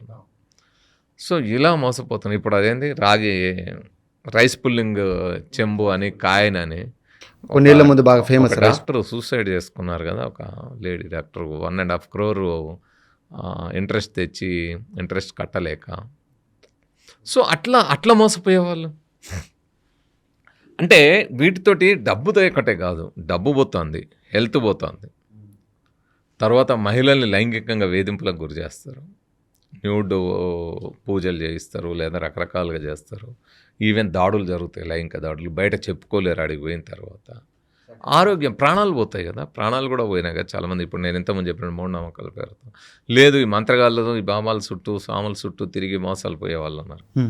సో ఇది ఇక్కడ మళ్ళీ మనం ఏ ఒక మతాన్ని అనుకోవడానికి లేదు, ప్రతి మతంలో ఇవి ఉంటాయి. ఎందుకు సార్ ఇప్పుడు బాబాల గురించి మాట్లాడుతాను కాబట్టి, బాబాలు, గురూజీలు, స్వాములు, ముల్లాలు, లేదంటే ఇంకా స్టేజ్ మీదకి వచ్చి ఇలా ముట్టుకోగానే ఈయనకు మాట లేదు, దేవుడు వచ్చాడు, వస్తున్నాడు, పట్టుకోండి, మాట వచ్చేసింది చూసారా. లేదంటే కళ్ళు లేని వాళ్ళు, కాళ్ళు లేని వాళ్ళు ముట్టుకోగానే పరిగెడుతూ ఉంటారు. జనాలు ఎందుకని ఎవరో ఒక డేరా వేసుకోగానే లేదంటే ఒక టెంట్ కట్టుకోగానే బాబాల చుట్టూ వీళ్ళ చుట్టూ ఎందుకు క్యూ కడుతున్నారు మరి? అంటే బాబా అనగానే కొంతమంది ఏమో మా మతమేనా అనుకుంటారు. బాబా అనే పదం వచ్చిందే సాయిబాబా నుంచి. ఓకే. సాయిబాబా తన ముందు ముస్లిం కదా, షిర్డీ సాయి. సో సాయబ్ నుంచే సాయి బాబా, అక్కడి నుంచే బాబాలు వచ్చారు. సో ఈ బాబా స్వామీజీలు కానీ అంటే అదొకటే ఎగ్జాంపుల్ కదా. అందరూ ఇంకో 100 ఉండొచ్చు, రకరకాల పేర్లు అనే దానికి వాళ్ళు వాటిని నమ్మించడానికి అనేక మెరకిల్స్ ప్రదర్శిస్తారు. ఇప్పుడు సాయిబాబాని మీరు ఓన్గా చెప్పారనుకోండి, మీరు డైరెక్ట్ బాబా దేవుడు అంటే నమ్మరు. ఆ బాబా అదేంది వేడి అన్నం పెడితే చేతితో తీసి ఇచ్చాడు అనే కథ ఉంటేనే నమ్ముతారు. అలాంటి కథలు కల్పిస్తారు. లేదు అలాంటి మ్యాజిక్లు మిరకిల్స్ వాళ్ళు చేసి చూపెడతారు. ఒక ఆయన ఇట్లానే విభూతి వచ్చింది అనుకోండి, ఆ విభూతి వచ్చింది, ఒక బంగారు గొలుసు వచ్చింది అనుకుంటారు. అంటే ఆయన క్రియేట్ చేశాడు అనుకుంటారు. కానీ అక్కడే మనం చదువుకున్న సైన్స్లో ఉందిగా, matter neither be created not be destroyed, పదార్థం సృష్టించబడదు, నాశనం చేయబడదు అని చదువుకున్నాం కదా. దాన్ని మర్చిపోయినాం మనం. అరే పదార్థం ఎవరైనా సృష్టించారంటే మోసం చేస్తున్నాడు కదా, ఈ చీటింగ్ అస్ అనేది అనుకోవట్లేదు. అట్లనే మీరు ఎంతమంది అన్నట్టు గుడ్డివారు చూచెదరు, కుంటివారు నడిచెదరు, మోగవారు మాట్లాడెదరు, ఫైర్ అని అరుస్తూ ఉంటారు కదా. ఏందంటే ఆయిల్ సుక్కలేస్తే, కలోరీ ఆయిల్ సుక్కలేస్తే సచ్చిన శవం బతికొస్తుందట, క్యాన్సర్ తగ్గుతుందట. నేను అలాంటి వాళ్ళందరికీ ఛాలెంజ్ చేసిన, ఇప్పుడు మీ ద్వారా కూడా ఛాలెంజ్ చేస్తాను. మీరు ఎవరైనా సరే క్యాన్సర్ పేషెంట్లకి మీ ఆయిల్ సుక్కలేస్తే తగ్గుతుందంటే, మనం హాస్పిటల్ ఉండే ఎంఎన్జే హాస్పిటల్కి వెళ్దాం. MNJ cancer hospital, Niloufer hospital పక్కన ఉంది కదా హైదరాబాద్లో, అక్కడికి వెళ్దాం. అక్కడ పేషెంట్లందరికీ వెయ్యండి, తగ్గిపోయింది అనుకోండి. నెక్స్ట్ గవర్నమెంట్కి 100 కోట్లు మిగులుతుంది. రోజు ఆ హాస్పిటల్ వేరే బిల్డింగ్ వేరే పర్పస్ వాడుకోవచ్చు, ఆడ క్యాన్సర్ హాస్పిటల్ ఉండదు, అవసరం లేదు కదా. ఇలాంటి బాబాలు ఉన్నారు సార్, కానీ జనాలు ఎందుకు నమ్ముతున్నారు? అట్లాగే ఇంకో ఛాలెంజ్ కూడా చేద్దాం. గాంధీ ఉస్మానియా మార్చిరి ఉంది కదా, మార్చిరికి పోదాం. ఆ మార్చిరిలో సచిన్ శవం ఉంటుంది కదా, ఆ శవం నోట్లో వేయండి ఆయిల్ వేయండి, ఆయిల్ సుక్కలు వేస్తే ఆ శవం లేచి నిలబడ్డది అనుకోండి, వాళ్ళందరూ బయటికి తీసుకొద్దాం. వాళ్ళు ఈ ఛాలెంజ్కి నిలబడతారా? మనలాగా నిలబడి అడిగే వాళ్ళ ఛాలెంజ్కి నిలబడరు. ఎవరైతే వాళ్ళని నమ్మి మూఢత్వంతో పోతారో, అమాయకులు ఎవరైతే పోతారో, తెలియంతనంతో పోతారో, ఈ వైజ్ఞానిక దృక్పథం లేకపోతారో వాళ్ళని మోసం చేస్తారు. లేకపోతే 100 కోట్ల ఆశ్రమాలు ఎట్లా కట్టగలుగుతారు? ఆ సామ్రాజ్యాలు ఎట్లా విస్తరిస్తాయి? ఈ బాబాలు స్వాములు వీళ్ళు ఎవరైతే పాస్టర్లు ముల్లాలు ఇట్లాంటి చేసేవాళ్ళు ఉన్నారో, వీళ్ళు 100,000 కోట్ల మాఫియా సామ్రాజ్యాల్ని నిర్మిస్తున్నారు. మీరు చూసారు కదా ఢిల్లీలో, హర్యానాలో ఒక బాబా ఆశ్రమానికి వెళ్తే తుపాకుల తయారీ దొరికింది. సో అనేక రకాల, మీరు ఎక్కడికి పోయినా ఏ పాస్టర్ ఇట్లాంటి వాళ్ళ దగ్గరికి పోతే అవి మాఫియా సామ్రాజ్యాలు.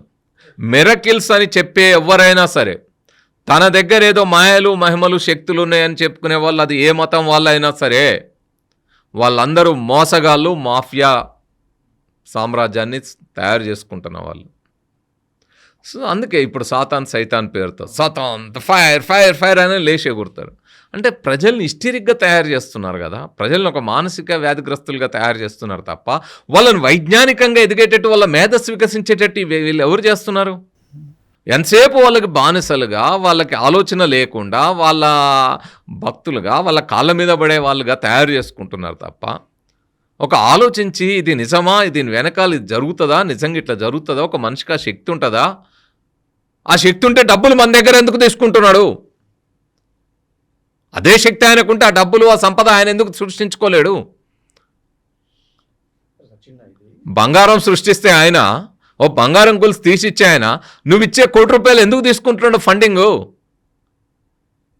అదే 10 కోట్ల బంగారం ఆయన సృష్టించుకోలేడా? అంటే నీ లాజికల్ థింకింగ్, నీ ఆలోచన, నీ ప్రశ్నించే తత్వం పోయింది అనుకో, ఈ చిన్న ప్రశ్న కూడా మన బుర్రకు తట్టదు. ఒకటే సింపుల్ థింగ్ చెప్తాను నేను. ఇప్పుడు కల్వర్ ఆయిల్ సుక్కలేస్తే క్యాన్సర్ తగ్గుతుంది కదా, అద్దాలు ఎందుకు పెట్టుకుంటారండి వాళ్ళు? స్పెక్ట్స్ నాకు ఐడియా లేదు. స్పెక్ట్స్ పెట్టుకున్నారంటే నీ కన్ను పని చేయనప్పుడు ఇది పెట్టుకున్నావు కదా, మరి నీకెందుకు? నువ్వు ఆ సుక్కలు వేసుకుంటే తగ్గదా నీకు? కళ్ళోరి దస్తీ పెట్టుకుంటే కళ్ళు లేని వాళ్ళకి కళ్ళు వచ్చినాయట, ఎట్లొస్తాయి? సో ఇలాంటి వాళ్ళందరినీ మనము వాళ్ళు చెప్పే అంశాలన్నింటినీ మోసగాళ్ళ కింద చూడాల్సిందే. వాళ్ళందరూ మోసగాళ్ళుగా చూద్దాం, అట్లని కాదు. ఇప్పుడు మీరు అన్నట్టుగా సైంటిఫిక్ టెంపర్ లేని వాళ్ళు, వైజ్ఞానిక దృక్పథం లేని వాళ్ళు, ఆలోచన శక్తి లేని వాళ్ళు, చదువుకోని వాళ్ళు అనుకుందాం, ఇలాంటి బాబాలకి లేదంటే ఇలాంటి వాళ్ళందరికీ విక్టిమ్స్గా గురవుతున్నారు అనుకున్నాం. కానీ ఇప్పుడు విదేశాల్లో చూస్తే అమెరికా, ఇప్పుడు ఏమైనా ఎగ్జాంపుల్ మన తెలుగు వాళ్ళం దేనికైనా సరే అడ్వాన్స్డ్ కంట్రీ అంటే అమెరికా లేదంటే యూరోపియన్ కంట్రీస్ తీసుకుంటాం. అక్కడ కూడా ఈ ప్రాక్టీసెస్ మన వాళ్ళ నుంచి, ఇండియన్స్ నుంచి ఎక్కువ స్ప్రెడ్ అవుతున్నాయి కదా. ఒక ఫలానా ఏదో ఒక గుడి తీసుకుందాం, ఇక్కడికన్నా పెద్ద పెద్ద గుళ్ళు కడుగుతున్నారు. అట్లీస్ట్ అక్కడ పోయిన వాళ్ళైనా ఎంతోమంది బాగా మాస్టర్స్ చేసి చదువుకున్న వాళ్ళే ఉన్నారు కదా, వాళ్ళు కూడా అది ఫాలో అవుతున్నారు. బాబాజీలని, గురూజీలని, స్వామీజీలని, వీళ్ళందరినీ. మరి వాళ్ళ విషయం ఎట్లా మరి? ఇప్పుడు ఆయా దేశాలు చూసుకున్నప్పుడు మీరు యూరోపియన్ కంట్రీస్లో అయితే నాన్ బిలీవర్స్ ఎక్కువ ఉంటారు. యూరోపియన్ కంట్రీస్లో సూపర్స్టిషన్స్ చాలా తక్కువ ఉంటాయి. ఇప్పుడు కావచ్చు సార్, ఒకప్పుడు. కానీ ఒకప్పుడు ఒకప్పుడు క్రూసేడ్స్ అంతా ఫైట్ ఉండేది చరిత్రలో. నేను అదే కదా, మానవులు మొదట్లో నమ్మిన వాళ్ళే, దైవాన్ని కల్పించుకున్న వాళ్ళే, వాటి నుంచి ఇటువైపు ఒక ఆలోచన మొదలైంది, ఇటువైపు అక్కడే ఆగిపోయింది. ఇదేమో ఎదుగుతూ వచ్చింది, ఇది వికసిస్తూ వచ్చింది మేధస్సు. ఇక్కడ మేధస్సు ఇక్కడే స్తంభించిపోయింది, సో ఘనీభవించిపోయింది, ఫ్రీజ్ అయిపోయింది ఇక్కడ. సో ఇక్కడనే వికసిస్తూ వచ్చింది. సో అట్లాగే అక్కడ కూడా ఒకానొక కాలంలో బాగా మూఢత్వం ఉన్న రాజ్యం వెళ్ళిన కాలంలోనే యుద్ధాలు ఒకరినొకరు చంపుకున్న దాని నుంచి రిజైనాన్స్ వచ్చింది. పునః అక్కడ చాలా మార్పులు వచ్చినాయి, అనేకంగా సైంటిఫిక్గా చాలా డెవలప్మెంట్, రేషనల్ థింకింగ్ ఎదిగింది, అక్కడ మార్పులు వచ్చినాయి. యుఎస్లో కూడా మీకు దాదాపు 20-30% మంది ప్రజలు ఆస్ట్రాలజీని నమ్ముతారు. చాలా నమ్ముతారు సార్. తర్వాత దాదాపు అంటే సర్వేలు చైనాలో కూడా, US, China, Russia, Philippines, Japan కూడా. రష్యాలో ఆస్ట్రాలజీని నమ్మరు, రష్యాలో చైనాలో నమ్మరు, యుఎస్లో జపాన్లో కూడా నమ్ముతారు. తర్వాత ఈవెన్ గోస్ట్ నమ్ముతారు, భూతాలని కూడా ఇక్కడ యుఎస్లో కానీ జపాన్లో కానీ నమ్ముతూ ఉంటారు. మన దగ్గర సో ఇలాంటి సూపర్స్టిషన్స్ ఉంటాయి. బట్ యుఎస్లో పరిస్థితి ఏంటంటే వాళ్ళు దైవాన్ని, చర్చిని నమ్మినంతకాలం, చర్చికి వెళ్ళినంతకాలం ఈ సూపర్స్టిషన్స్ ఉన్నాయి. కానీ ఇప్పుడు అక్కడ చర్చికి వెళ్తున్న సంఖ్య చాలా తగ్గుతోంది. సో అక్కడ షిఫ్ట్ స్టార్ట్ అయింది. యూరోపియన్లో ఎట్లయితే మొదలైందో ఇప్పుడు యుఎస్లో కూడా ఆ షిఫ్ట్ మొదలైంది. సో ఆ షిఫ్ట్ మొదలైనందువల్ల ఈ సూపర్స్టిషియస్ ప్రాక్టీస్ అక్కడ తగ్గుతూ ఉంది. కానీ బట్ మీరు అన్నట్టు మన దేశం నుంచి కానీ ఇంకా ఇతర దేశాల నుంచి పోయిన వాళ్ళు కానీ వీళ్ళు ఆ ప్రాక్టీస్ పెట్టుకుంటా ఉన్నారు. సో మీరు అన్నట్టు అక్కడ కేవలం మనం అదొక్కటే చేయట్లే, మన దగ్గర నుంచి చాలా అనార్కిక్ కల్చర్ కూడా తీసుకెళ్తున్నాం. గుళ్ళు కడతా ఉన్నారు, గోపురాలు కడతారు, అడవయి అక్కడ పద్ధతి వేరు, అక్కడుండే కల్చర్ వేరు, అక్కడుండే చట్టాలు వేరు, అక్కడుండే ప్రజల భావజాలం వేరు. నువ్వు ఆ దేశానికి వెళ్ళినప్పుడు అక్కడుండే చట్టాలని, అక్కడుండే కల్చర్ని, అక్కడుండే వాటిని చేయకుండా, పాటించకుండా మన అనార్కిక్ కల్చర్ని అక్కడ తీసుకెళ్ళి పెడతాం వల్ల ఇప్పుడు రోడ్డు మీద ఉమ్మేయకూడదు అనేది అందరికీ పాటించాల్సిందే. కానీ మన దగ్గర అది కామన్గా మెట్లు ఎక్కుతుంటే కూడా అది చుట్టూ చూస్తే అంత ఇంత కనపడుతుంటుంది. కానీ యుఎస్లో చేయలేం కదా. ఇప్పుడు సినిమా రిలీజ్ అయింది, హీరో వెయ్యి అసలు అంటే భక్తి అనేది ఎక్కడ దాకా వెళ్తుంది అంటే వ్యక్తి పూజ కూడా మొదలవుతుంది, వ్యక్తి ఆరాధన. సో అక్కడికి పోయి చించుకొని కాగితాలు చించేసి మొత్తం ఇష్టం వచ్చినట్టు ఇసిరేస్తే, లేదా పొల్యూషన్ అనేక పేర్లతో పొల్యూషన్ క్రియేట్ చేస్తే, ఇదే పద్ధతి అక్కడ తీసుకెళ్లారు అనుకోండి, అక్కడ ఏమవుతుంది, వ్యతిరేకత మొదలవుతుంది. మీకు అర్థంగా ఈ మధ్యకాలంలో చాలా దేశాల్లో మన మీద దాడులు జరుగుతూ ఉన్నాయి. ఎందుకని? మనం అక్కడ ఉండే కల్చర్కి భిన్నంగా, అక్కడ ఉండే హ్యాబిట్స్కి భిన్నంగా, అక్కడ ఉండే ప్రజల జీవన విధానాలకు భిన్నంగా కొన్ని అంటే ఏదైతే సమాజానికి లేదా పొల్యూషన్కి కారణమయ్యే, సమాజానికి నష్టం కలిగజేసే అంశాలు ఏవైతే ఉంటాయో అవి చేసినప్పుడు అక్కడ ఖచ్చితంగా వ్యతిరేకత వస్తుంది. అంతే కదా సార్. మన ఆచారాలను, విచారాలని అక్కడ వాళ్ళ మీద రుద్దటం. ఒక గుడి కట్టుకున్నాం అనుకోండి ఏదో ఊర్లో, పెద్ద ఊళ్ళో, వాళ్ళకి అనిపిస్తుందిగా ఇదేంటి వీళ్ళ మతాన్ని ఇక్కడ ఇది చేస్తున్నారని చెప్పి. అంతే కదా. ఒక దేశం, ఇప్పుడు మన దేశంలో ఏదైనా కొత్తది ఏదైనా గడతామని ప్రచారం చేయడానికి వెళ్తే, క్రిస్టియన్సో ముస్లిమ్సో ఏదైనా ప్రచారం చేయగలిగితే అన్య మతస్థులు అని తిట్టుతూ దాడి చేస్తున్నారు కదా. మనం అక్కడికి పోయినప్పుడు అదే అవుతుంది కదా. వేరే దేశానికి వెళ్ళినప్పుడు మన పరిస్థితి అదే అవుతుంది కదా. నువ్వు నా కాలనీలో చర్చి కట్టొద్దంటే నువ్వు ఆ దేశంలో నా దగ్గర ఎందుకు గుడి కడుతున్నావు అని అడుగుతారు కదా. ఇది వైస్ వర్సా ఎక్కడైనా సరే. ఇప్పుడు ఆ దేశమైనా ఇవన్నీ వదిలిపెట్టాల్సింది. ఏ దేశమైనా చర్చి మసీదు గుడి వదిలిపెట్టి బడిబాట పట్టి సైంటిఫిక్ టెంపర్ పెంచుకుంటేనే ఆ మానవ వికాసం సాధ్యమవుతుంది, మేధస్సు వికసిస్తుంది. మీరు ఎందుకు మాట అన్నారు, అమెరికాలో లేదా యూరోపియన్ కంట్రీస్లో చర్చికి వెళ్ళే వాళ్ళు తగ్గారని చెప్పేసి. ఇది మిడిల్ ఈస్టర్న్ కంట్రీస్లో సార్ మసీదుకి వెళ్ళే వాళ్ళ సంఖ్య తగ్గిందా? అక్కడ తగ్గలేదు, ఎందుకంటే ఇంకా మతమౌఢ్యం రాజ్యం వెళ్తుంది. అక్కడ సైంటిఫిక్ టెంపర్ అనేది ఇంకా పెరగడం లేదు. అందుకే కదా ఆ దేశాలు వెనుకబడి ఉన్నాయి. ఓకే, కొన్ని దేశాలు ఇప్పుడు సౌదీ కానీ వాళ్ళకైతే పనులు ఉన్నాయి, న్యాచురల్ రిసోర్సెస్ ఉన్నాయి కాబట్టి వాళ్ళు రిచ్, అదే అర్థమైంది. రిచ్ అయింది. రిచ్ అయినా వాళ్ళు డెమోక్రాటిక్ కంట్రీస్కి ఎదుగుతలేరుగా. వాళ్ళు ఇంకా ఒకప్పటి రాచరిక వ్యవస్థ ఏదైతుందో ఆ రాచరిక వ్యవస్థనే పాటిస్తూ వాళ్ళ మతమౌఢ్యాన్ని పెంపొందించుకుంటూ సంపద పెంచుకుంటున్నారు, టెక్నాలజీని అనుభవిస్తూ ఉన్నారు. కానీ సైంటిఫిక్ టెంపర్ ఎదగకుండా ప్రయత్నాలు చేస్తున్నారు. దాని ఫలితమే ఇరాన్లో జరుగుతున్నది చూడొచ్చు, ఆఫ్ఘనిస్తాన్లో జరుగుతున్నది చూడొచ్చు, పాకిస్తాన్లో జరుగుతున్నది చూడొచ్చు. సో ఆ మతమౌఢ్యం ఎప్పుడైనా ఏ మతమైనా సరే అలాంటి ఉన్మాద స్థితికే తీసుకెళ్తుంది, వెనుకబడితనానికే తీసుకెళ్తుంది. దాన్ని వదిలిపెడితేనే సమాజ ప్రగతి సాధ్యమవుతుంది. ఇందాక అన్నట్టుగా అమెరికాలో చర్చిలకు వెళ్ళే వాళ్ళ సంఖ్య తగ్గింది, యూరోప్లో కూడా తగ్గింది అంటున్నారు. మన దేశంలో ఆ పరిస్థితి ఎట్లా ఉంది సార్? చర్చిలకి, గుళ్ళకి, మసీదులకి, ఇతరత్ర ఎన్నో అన్ని ప్రార్థనా స్థలాలకి వెళ్ళే నంబర్ తగ్గిందా పెరిగిందా? అంటే సంఖ్య రీత్యా చూసినప్పుడు పర్సంటేజ్ రీత్యా తగ్గుతూ ఉంది. పర్సంటేజ్ తగ్గుతూ ఉంది. అందుకే కదా ఇప్పుడు ఎథియిస్టులు కానీ నాన్ బిలీవర్స్ పెరుగుతున్నారు. మన దేశంలో దేశంలో కూడా పెరుగుతున్న ధోరణి పెరుగుతూ ఉంది. సమాజంలో యూత్ చాలా మంది ఆలోచిస్తూ ఉన్నారు. అంటే ఇంకా పూర్తిగా ఎథిస్టులు అయిపోయారని చెప్పలేము కానీ, లేదా రేషనలిస్టులుగా మారిపోయారని చెప్పలేరు కానీ, ఆ ఆలోచన ధోరణి మాత్రం పెరుగుతూ ఉంది. ఆలోచన ధోరణి చాలా మందిలో వస్తూ ఉంది.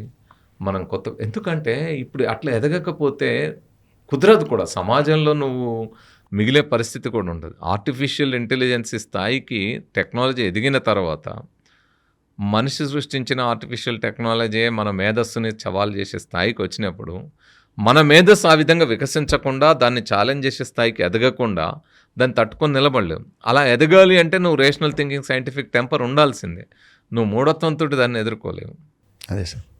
కాబట్టి ఖచ్చితంగా వైజ్ఞానికంగా ఎదగాల్సిందే, సైంటిఫిక్గా ఎదగాల్సిందే, ఆలోచించాల్సిందే. ఎందుకంటే ఈరోజు ఎక్కడున్నాం మనము పంపిన జేమ్స్ వెబ్ టెలిస్కోప్ 450 కోట్ల కాంతి సంవత్సరాల దూరంలో ఉండే బ్లాక్ హోల్ ఇమేజ్ తీసి చూపెడతా ఉంది. 450 లైట్ ఇయర్స్.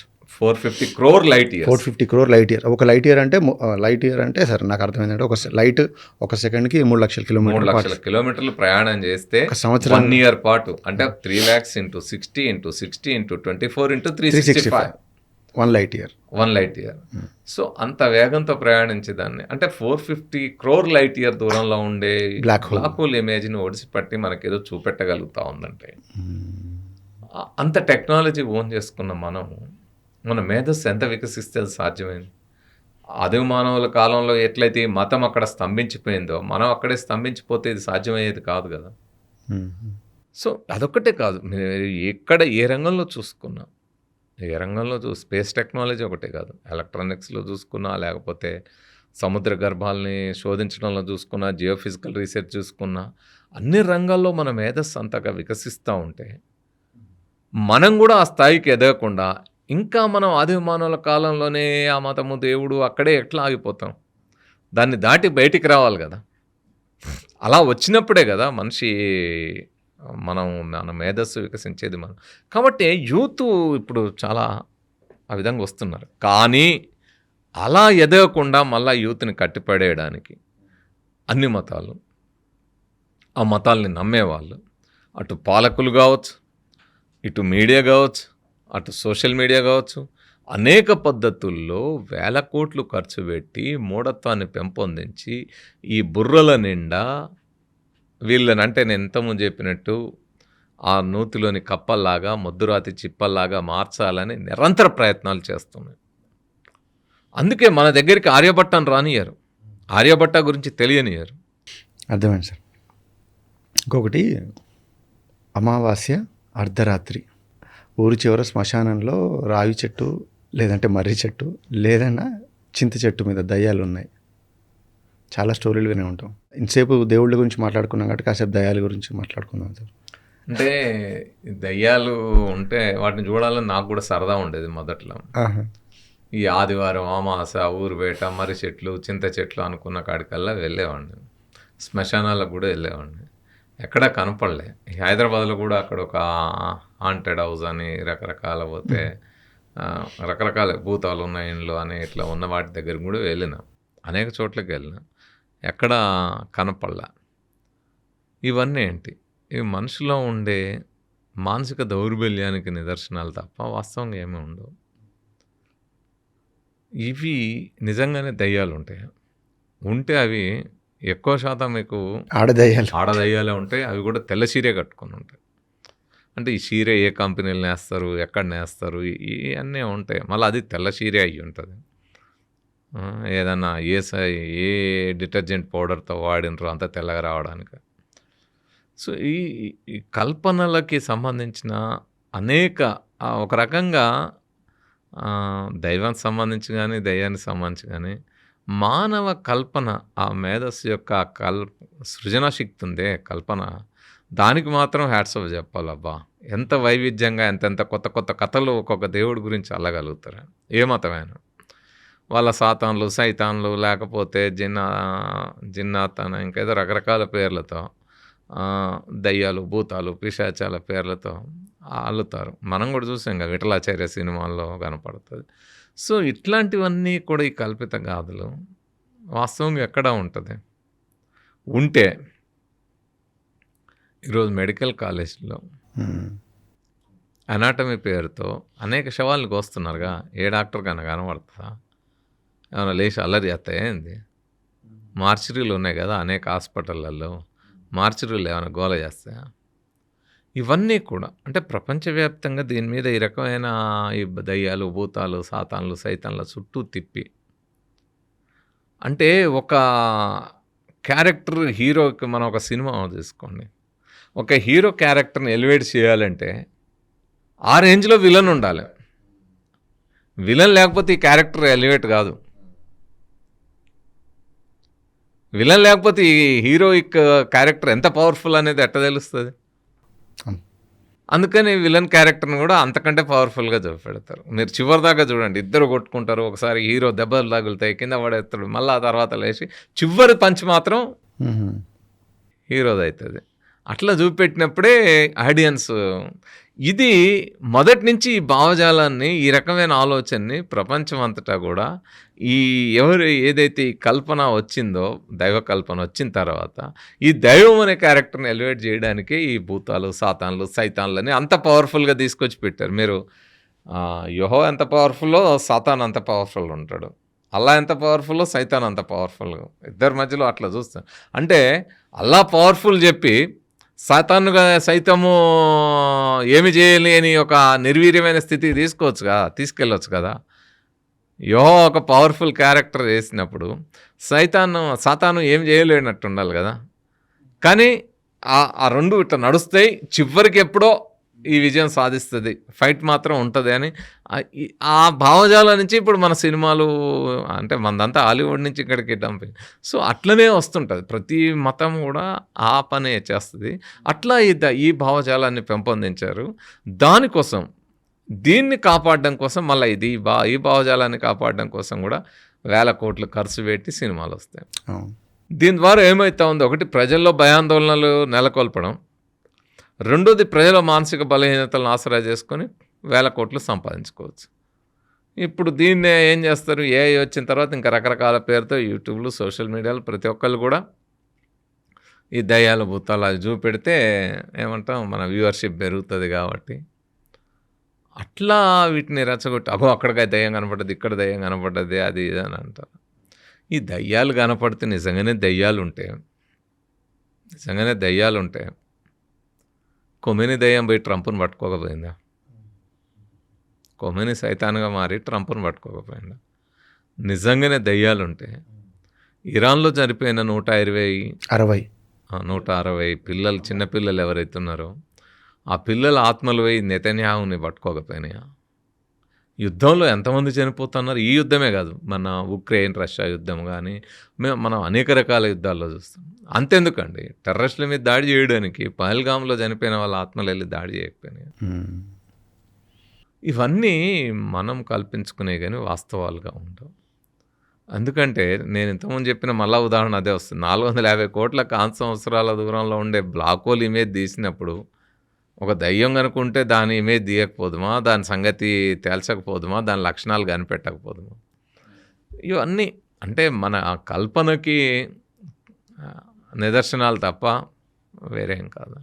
అన్నట్టుగా సార్, ఈ దేశాలు లేదంటే అన్య మతాలు దేవుడి విషయంకి వచ్చేసరికి దేవుడికి ఒక రూపం ఇవ్వటము, లేదంటే ఒక ప్రార్థనా మందిరం కట్టుకోవటము, లేదంటే రూపాలు ఉన్నాయి. మోస్ట్లీ అన్ని మతాలు కూడా దేవుడికి మా దేవుడిది, మా దేవుడు అది అని ఒక రూపంగా కొలుస్తారు. కానీ దయ్యం విషయం వచ్చేసరికి ఈ మతాలన్నీ కూడా ఒకటే ఫాలో అవుతున్నాయి సార్. అంటే ఇప్పుడు మనం ఇంతకు మాట్లాడినట్టుగా దయ్యాలంటే శ్మశానాలు ఉంటాయి, అందరూ బిలీవ్ చేస్తారు. ఇది అంతే కదా సార్. దేవుణ్ణి బిలీవ్ చేసే అమెరికా బిలీవ్ చేస్తుంది, European countries, middle eastern countries, మన దేశం కూడా కదా. దయ్యం విషయం సరే కొంచెం సిమిలారిటీస్ ఉన్నాయి. దేవుడి విషయంలో మాత్రం మేమందరం వేరు వేరు, మా మతాలు వేరు, మా దేవుళ్ళు వేరు అని.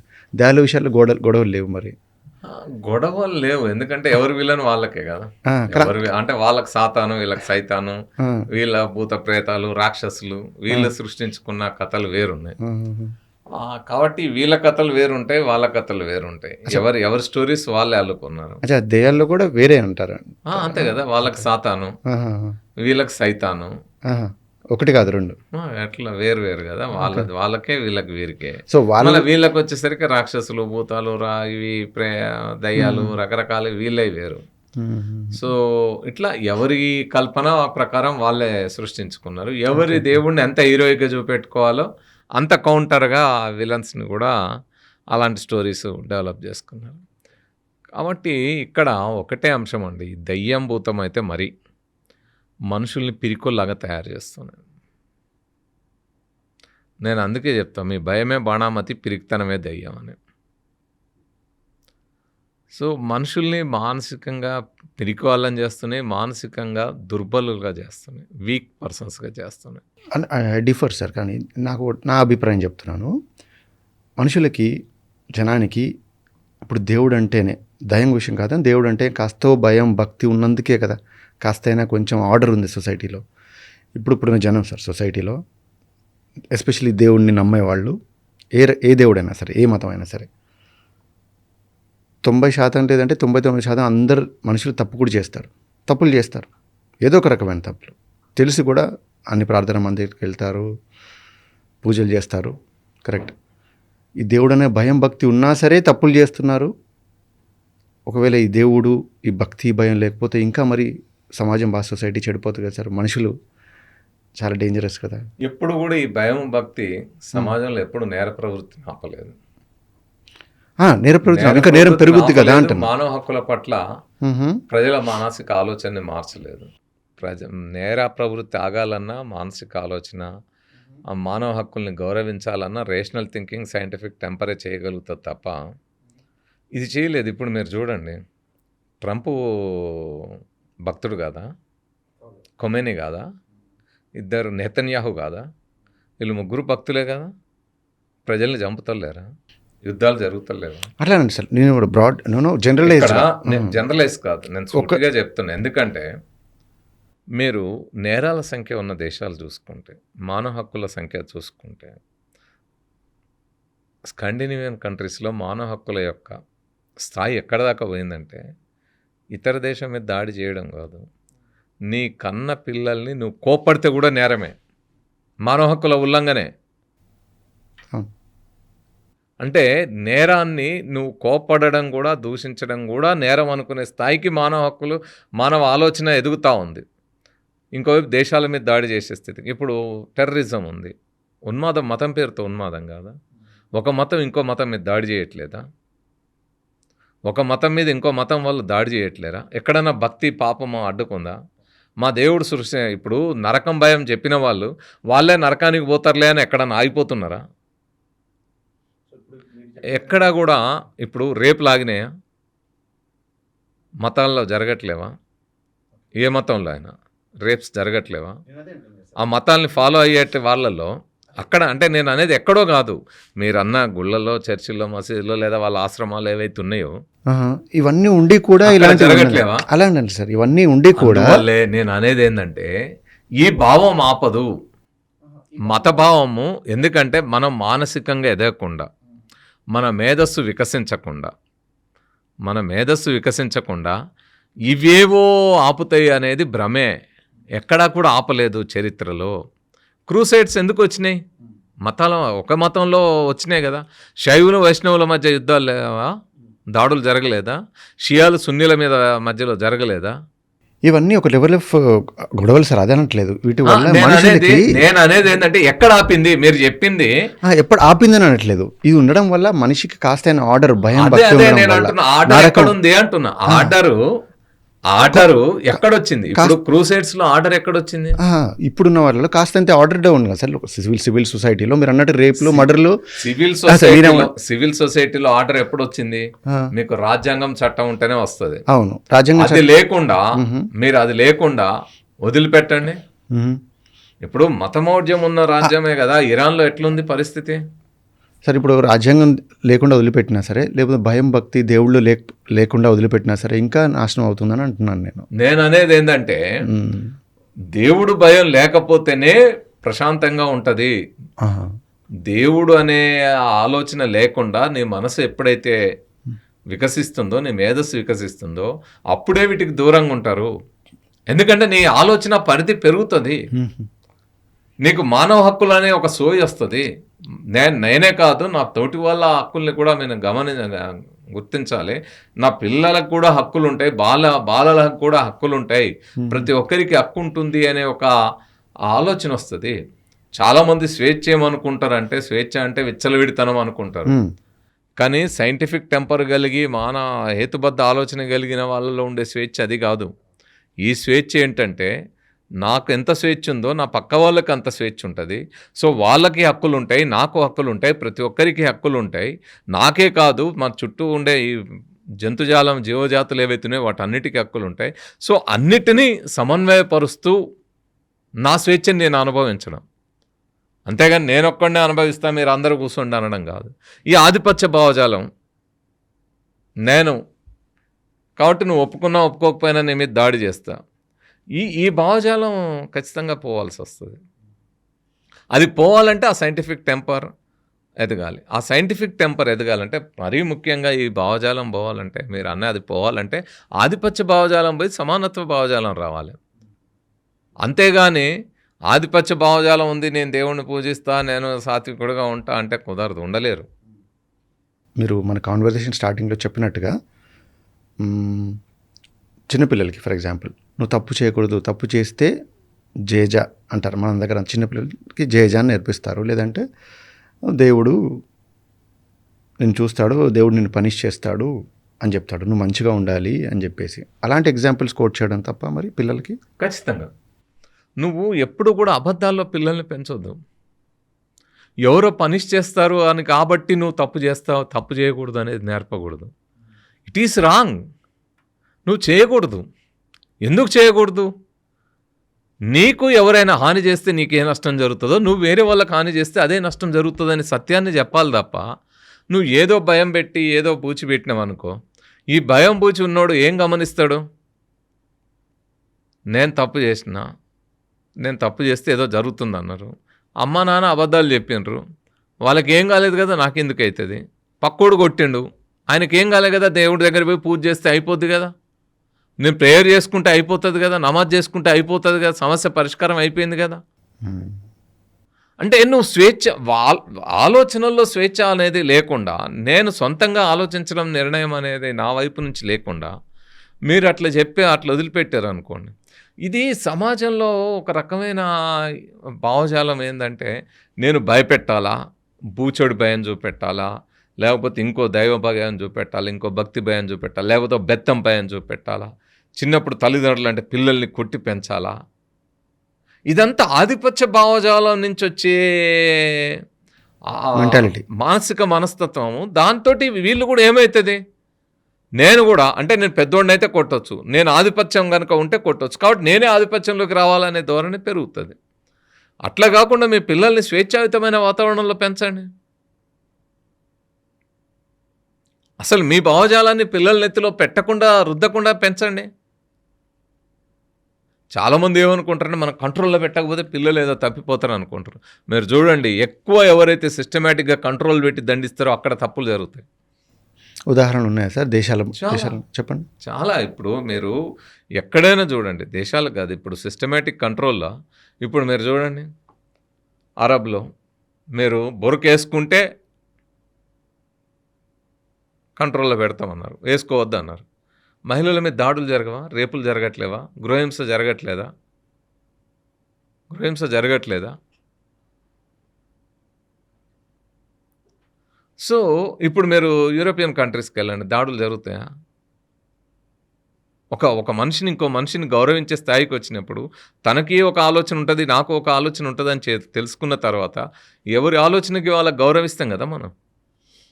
అంటే ఒక సమానత్వ భావజాలం వచ్చిన తర్వాత అది ఉండదు కదా. పిల్లల్ని మీరు కంట్రోల్ చేసి పెంచండి, కొద్దిగా స్వేచ్ఛగా వెళ్ళిర్రు అనుకోండి, ఇమ్మీడియట్గా మారిపోతుంది వాతావరణం. అమెరికా ఎగ్జాంపుల్ తీసుకున్నాను సార్, అక్కడ బాగా స్వేచ్ఛాయుత దేశం, పిల్లలకి బాగా ఫ్రీడమ్ ఉంటుంది, క్రైమ్ రేట్ ఎక్కువ ఉంది. స్వేచ్ఛాయుత అనేది ఎక్కడికి వస్తుంది? స్వేచ్ఛాయుత అంటే నేను అనేది అదే.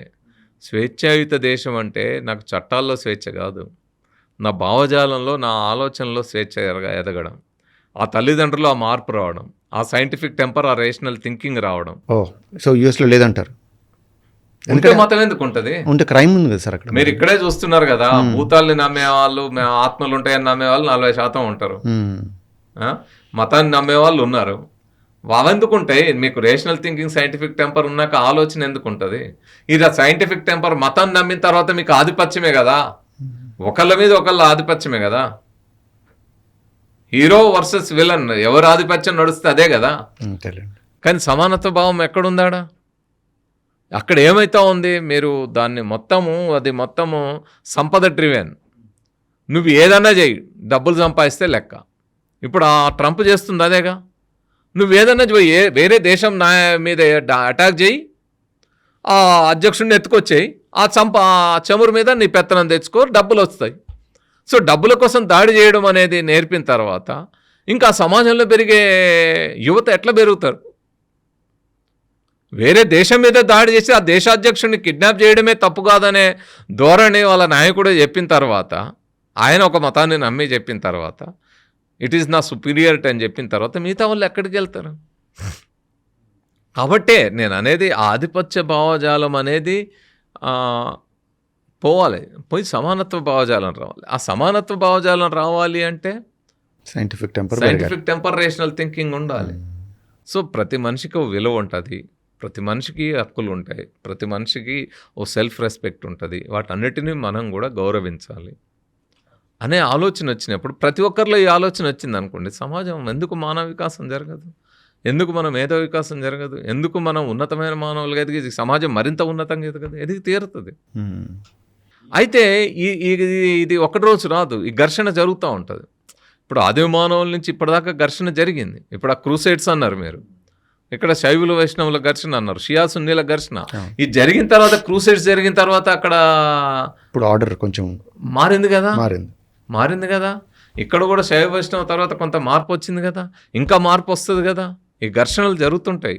ఈ ఘర్షణలో నుంచే వాస్తవం ఏంటిదో తెలుసుకుంటూ ముందుకెళ్తుంది కదా. అది జరుగుతుంది. ఇప్పుడు అందుకే ఈ ఘర్షణ జరుగుతుంటుంది. కొంతమంది మీద దాడులు జరుగుతాయి, సత్యాన శోధకుల మీద, సత్యాన్వేషుల మీద, సత్యాన్ని మాట్లాడే వాళ్ళ మీద దాడులు జరుగుతాయి. అయినా మానవ ప్రగతి ముందుకే వెళ్తుంది, సత్యం వైపే వెళ్తుంది, సత్య శోధన ఇంకా పెరుగుతుంది. అదేవిధంగా మన వైజ్ఞానిక దృక్పథం, హేతుబద్ధ ఆలోచన పెరుగుతుంది. రమేష్ గారు, ఒక చిన్న ర్యాపిడ్ ఫైర్ చేద్దాం. మనం ఇంతసేపు మాట్లాడిన టాపిక్స్ మీదే క్విక్గా ఆన్సర్ చెప్పండి సార్. ఓ స్త్రీ రేపురా? రేపు కాదు, ఎల్లుండి, ఎప్పుడూ రాదు. రాని స్త్రీల గురించి ఓ స్త్రీ రేపురా అనేది అది పెద్ద మూఢనమ్మకం. పాముని చంపితే దాన్ని తలకాయని సపరేట్ చేయండి, లేదంటే పాము పొగబడుతుంది. పాములు అస్సలు పగబట్టవు. ఎందుకంటే పాములకు ఉండే మెదడు చాలా చిన్నది. మనిషి మెదడు మొత్తం జీవ పరిణామంలో చాలా ఉన్నతంగా ఎదిగిన మెదడు. మన లక్షణాలు పాములకు అంటగట్టకూడదు. కొన్ని వారాలు అంటే మంగళవారం, శనివారం, శుక్రవారం నాన్ వెజ్ తినకపోతే దేవుడు సంతోషిస్తాడు. నాన్ వెజ్ తినకపోతే మన బాడీకి ప్రోటీన్ అందదు. ప్రోటీన్ అందకపోతే అనారోగ్యం ఉంటుంది. సో దేవుడికి నాన్ వెజ్ తింటే సంతోషిస్తాడు లేదు అనేది వాస్తవం కాదు. గుళ్ళోకి వెళ్ళి ప్రదక్షిణలు చేస్తే మీకు వీసా వస్తుంది. ఇప్పుడు వీసానే పెద్ద ప్రమాదాల్లో పడ్డప్పుడు అంటే అట్లాంటప్పుడు ఏం చేయాలంటే వాళ్ళు ఒక లెక్క చేపట్టాలి. ఎంతమంది ప్రదక్షిణ చేస్తే ఎంతమందికి వీసాలు వచ్చినాయి. రాని వాళ్ళ గురించి నంబర్ చెప్పాలి. అంతే కదా. ఎప్పుడైనా మీకు ఒక జనరల్గా చెప్పడం కాకుండా నెంబర్ ఉండాలి. ఎవిడెన్స్ ఏదైనా సో ఇంతమంది వస్తే ఇంతమందికి వచ్చింది అనేది తెలిస్తే అప్పుడు రాని వాళ్ళ సంఖ్య ఎంత ఉంది అనేది తెలుస్తుంది.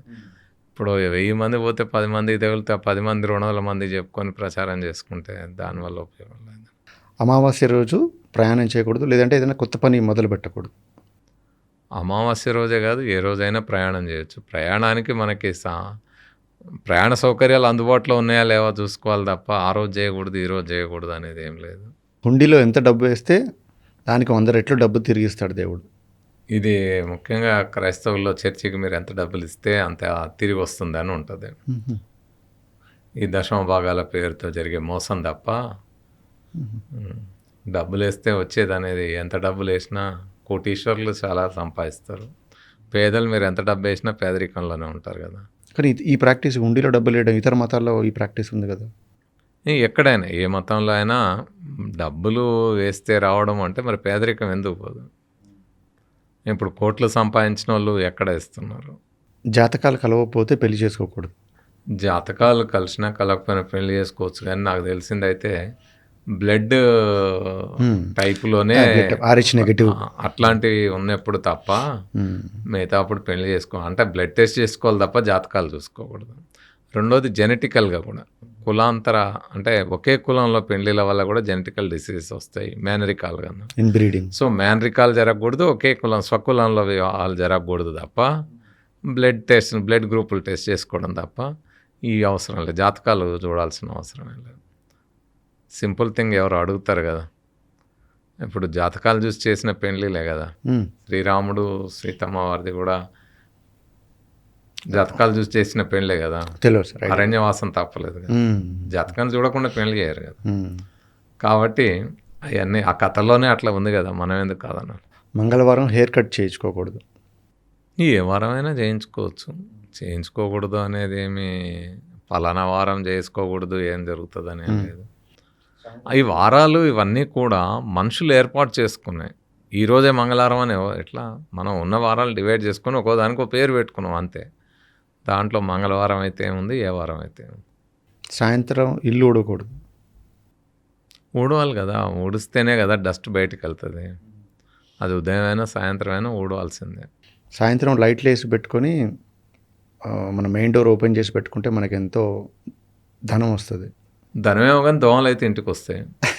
ఓపెన్ చేసి పెడితే దొంగలు కూడా వస్తారు.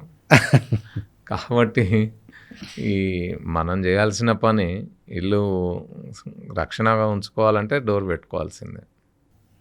గ్రహణం టైంలో భోజనం చేయకూడదు, ఏం తినకూడదు. గ్రహణం అంటే ఏంది? నీడలు కదా. భూమి నీడ చంద్రుడి మీద పడ్డం, చంద్రుడి నీడ భూమి మీద. ఏం జరుగుతుంది అన్నం తింటే? ప్రపంచం అంతా తింటున్నారు. సైంటిస్టులుగా ఆ టైంలో ప్రత్యేకమైన కిరణాలు ఏం వెలువడవని చెప్పారు. కాబట్టి తినడమే. నేనైతే ఈ 30 ఏళ్ళ నుంచి ఏ గ్రహణం ఉన్నా తింటూనే ఉన్నా, ఏమీ కాదు. గ్రహణం టైంలో ప్రెగ్నెంట్ లేడీస్ ఇంట్లోంచి బయటకు రాకూడదు, గ్రహణం చూడకూడదు అంటారు. దీనికి అసలు ప్రెగ్నెంట్ లేడీ కానీ ఇంకెవరికైనా క్లెఫ్ట్ లిప్ గ్రహణం మొర్రి అంటారు కదా, అది వస్తుంది అంటారు. గ్రహణం మొర్రికి దానికి అస్సలు సంబంధం లేదు. నేతి బీరకాయలు నెయ్యి ఎట్లనో గ్రహణం మొర్రికి గ్రహణానికి సంబంధం. మొర్రి ఎందుకు వస్తుంది అంటే జెనెటికల్ డిసీజ్. కారణం ఏంటంటే మేనరిక వివాహాలు, స్వకుల వివాహాలు. అంతే తప్ప గ్రహణం మొర్రి గ్రహణం గర్భిణీ స్త్రీలు బయటకు వస్తే వచ్చేదేం కాదు. ఎందుకంటే ఆ సందర్భంలో ప్రత్యేకమైన కిరణాలు ఏమీ బయటకు పడవు. ఇది మేము చెప్పింది కాదు. చాలామంది 30 ఏళ్లలో వందల మంది మేము భోజనం ఆ టైంలో ఏర్పాటు చేసిన వాటికి వచ్చి పాల్గొన్నారు. వాళ్ళకి పిల్లలు పుట్టారు, ఆరోగ్యంగా ఉన్నారు. మా పిల్లలు కూడా ఇద్దరు ఆరోగ్యంగానే ఉన్నారు, చాలా బాగున్నారు. తాయెత్తు కట్టుకుంటే రోగాలు నయమవుతాయి. తాయెత్తుకి రోగానికి అసలు ఏదన్నా జ్వరం వచ్చినా ఏదొచ్చినా దర్గాల దగ్గరికి వెళ్ళి ఫకీర్లు వాళ్ళ దగ్గర తాయెత్తులు కట్టించుకోవడం ఇలాంటివి చేస్తుంటారు. తాయెత్తుకి రోగానికి అస్సలు సంబంధమే లేదు. తాయెత్తు కడితే రోగం తగ్గుతుంది అనేది అబద్ధం. అవి ఎవరైతే తాయెత్తులు కట్టి డబ్బులు సంపాదిస్తుంటారో వాళ్ళకి జ్వరం వచ్చినప్పుడు లేదా రోగం వచ్చినప్పుడు డాక్టర్ల దగ్గరికి పోతారు. వాళ్ళు మాత్రం వాళ్ళ తాయెత్తులు నమ్ముకోరు. అమాయక జనమే తాయెత్తులు నమ్ముకొని మోసపోయి ఆరోగ్యాలు దెబ్బతింటాయి. ఫకీర్ బూడిద చల్లి చీపురుతో కొడితే దయ్యం వదిలేస్తుంది. అంటే సాతాను సైతాన్లే లేనప్పుడు ఇంకా వాటిని వదిలిస్తారు అని చెప్పడమే. కొడితే వదిలిపోయే దయ్యము అంతా అంటే ఏదో చీపురుతో కొట్టినా కొరడాతో కొట్టినా తగ్గుతుంది. ఇవన్నీ కూడా అంటే దయ్యం పట్ల ప్రజల్లో ఉండే పిరికితనాన్ని ఆసరా చేసుకొని వాళ్ళు చేసే మోసాలు తప్ప మరొకటి కాదు.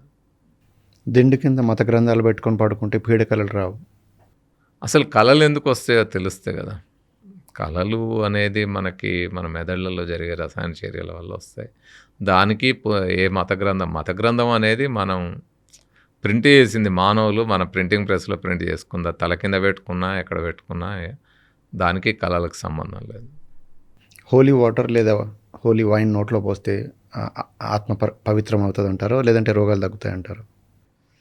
హోలీ వాటర్ అసలు హోలీ అనేది ఎవరు తయారు చేస్తాం అంటే పవిత్రం అనేది దానికి అర్థమైంది. వాళ్ళ చేతిలో పడి ఏదో ప్రేయర్ చేయగానే అది పవిత్రం అయిపోతుంది ఆ నీళ్ళు.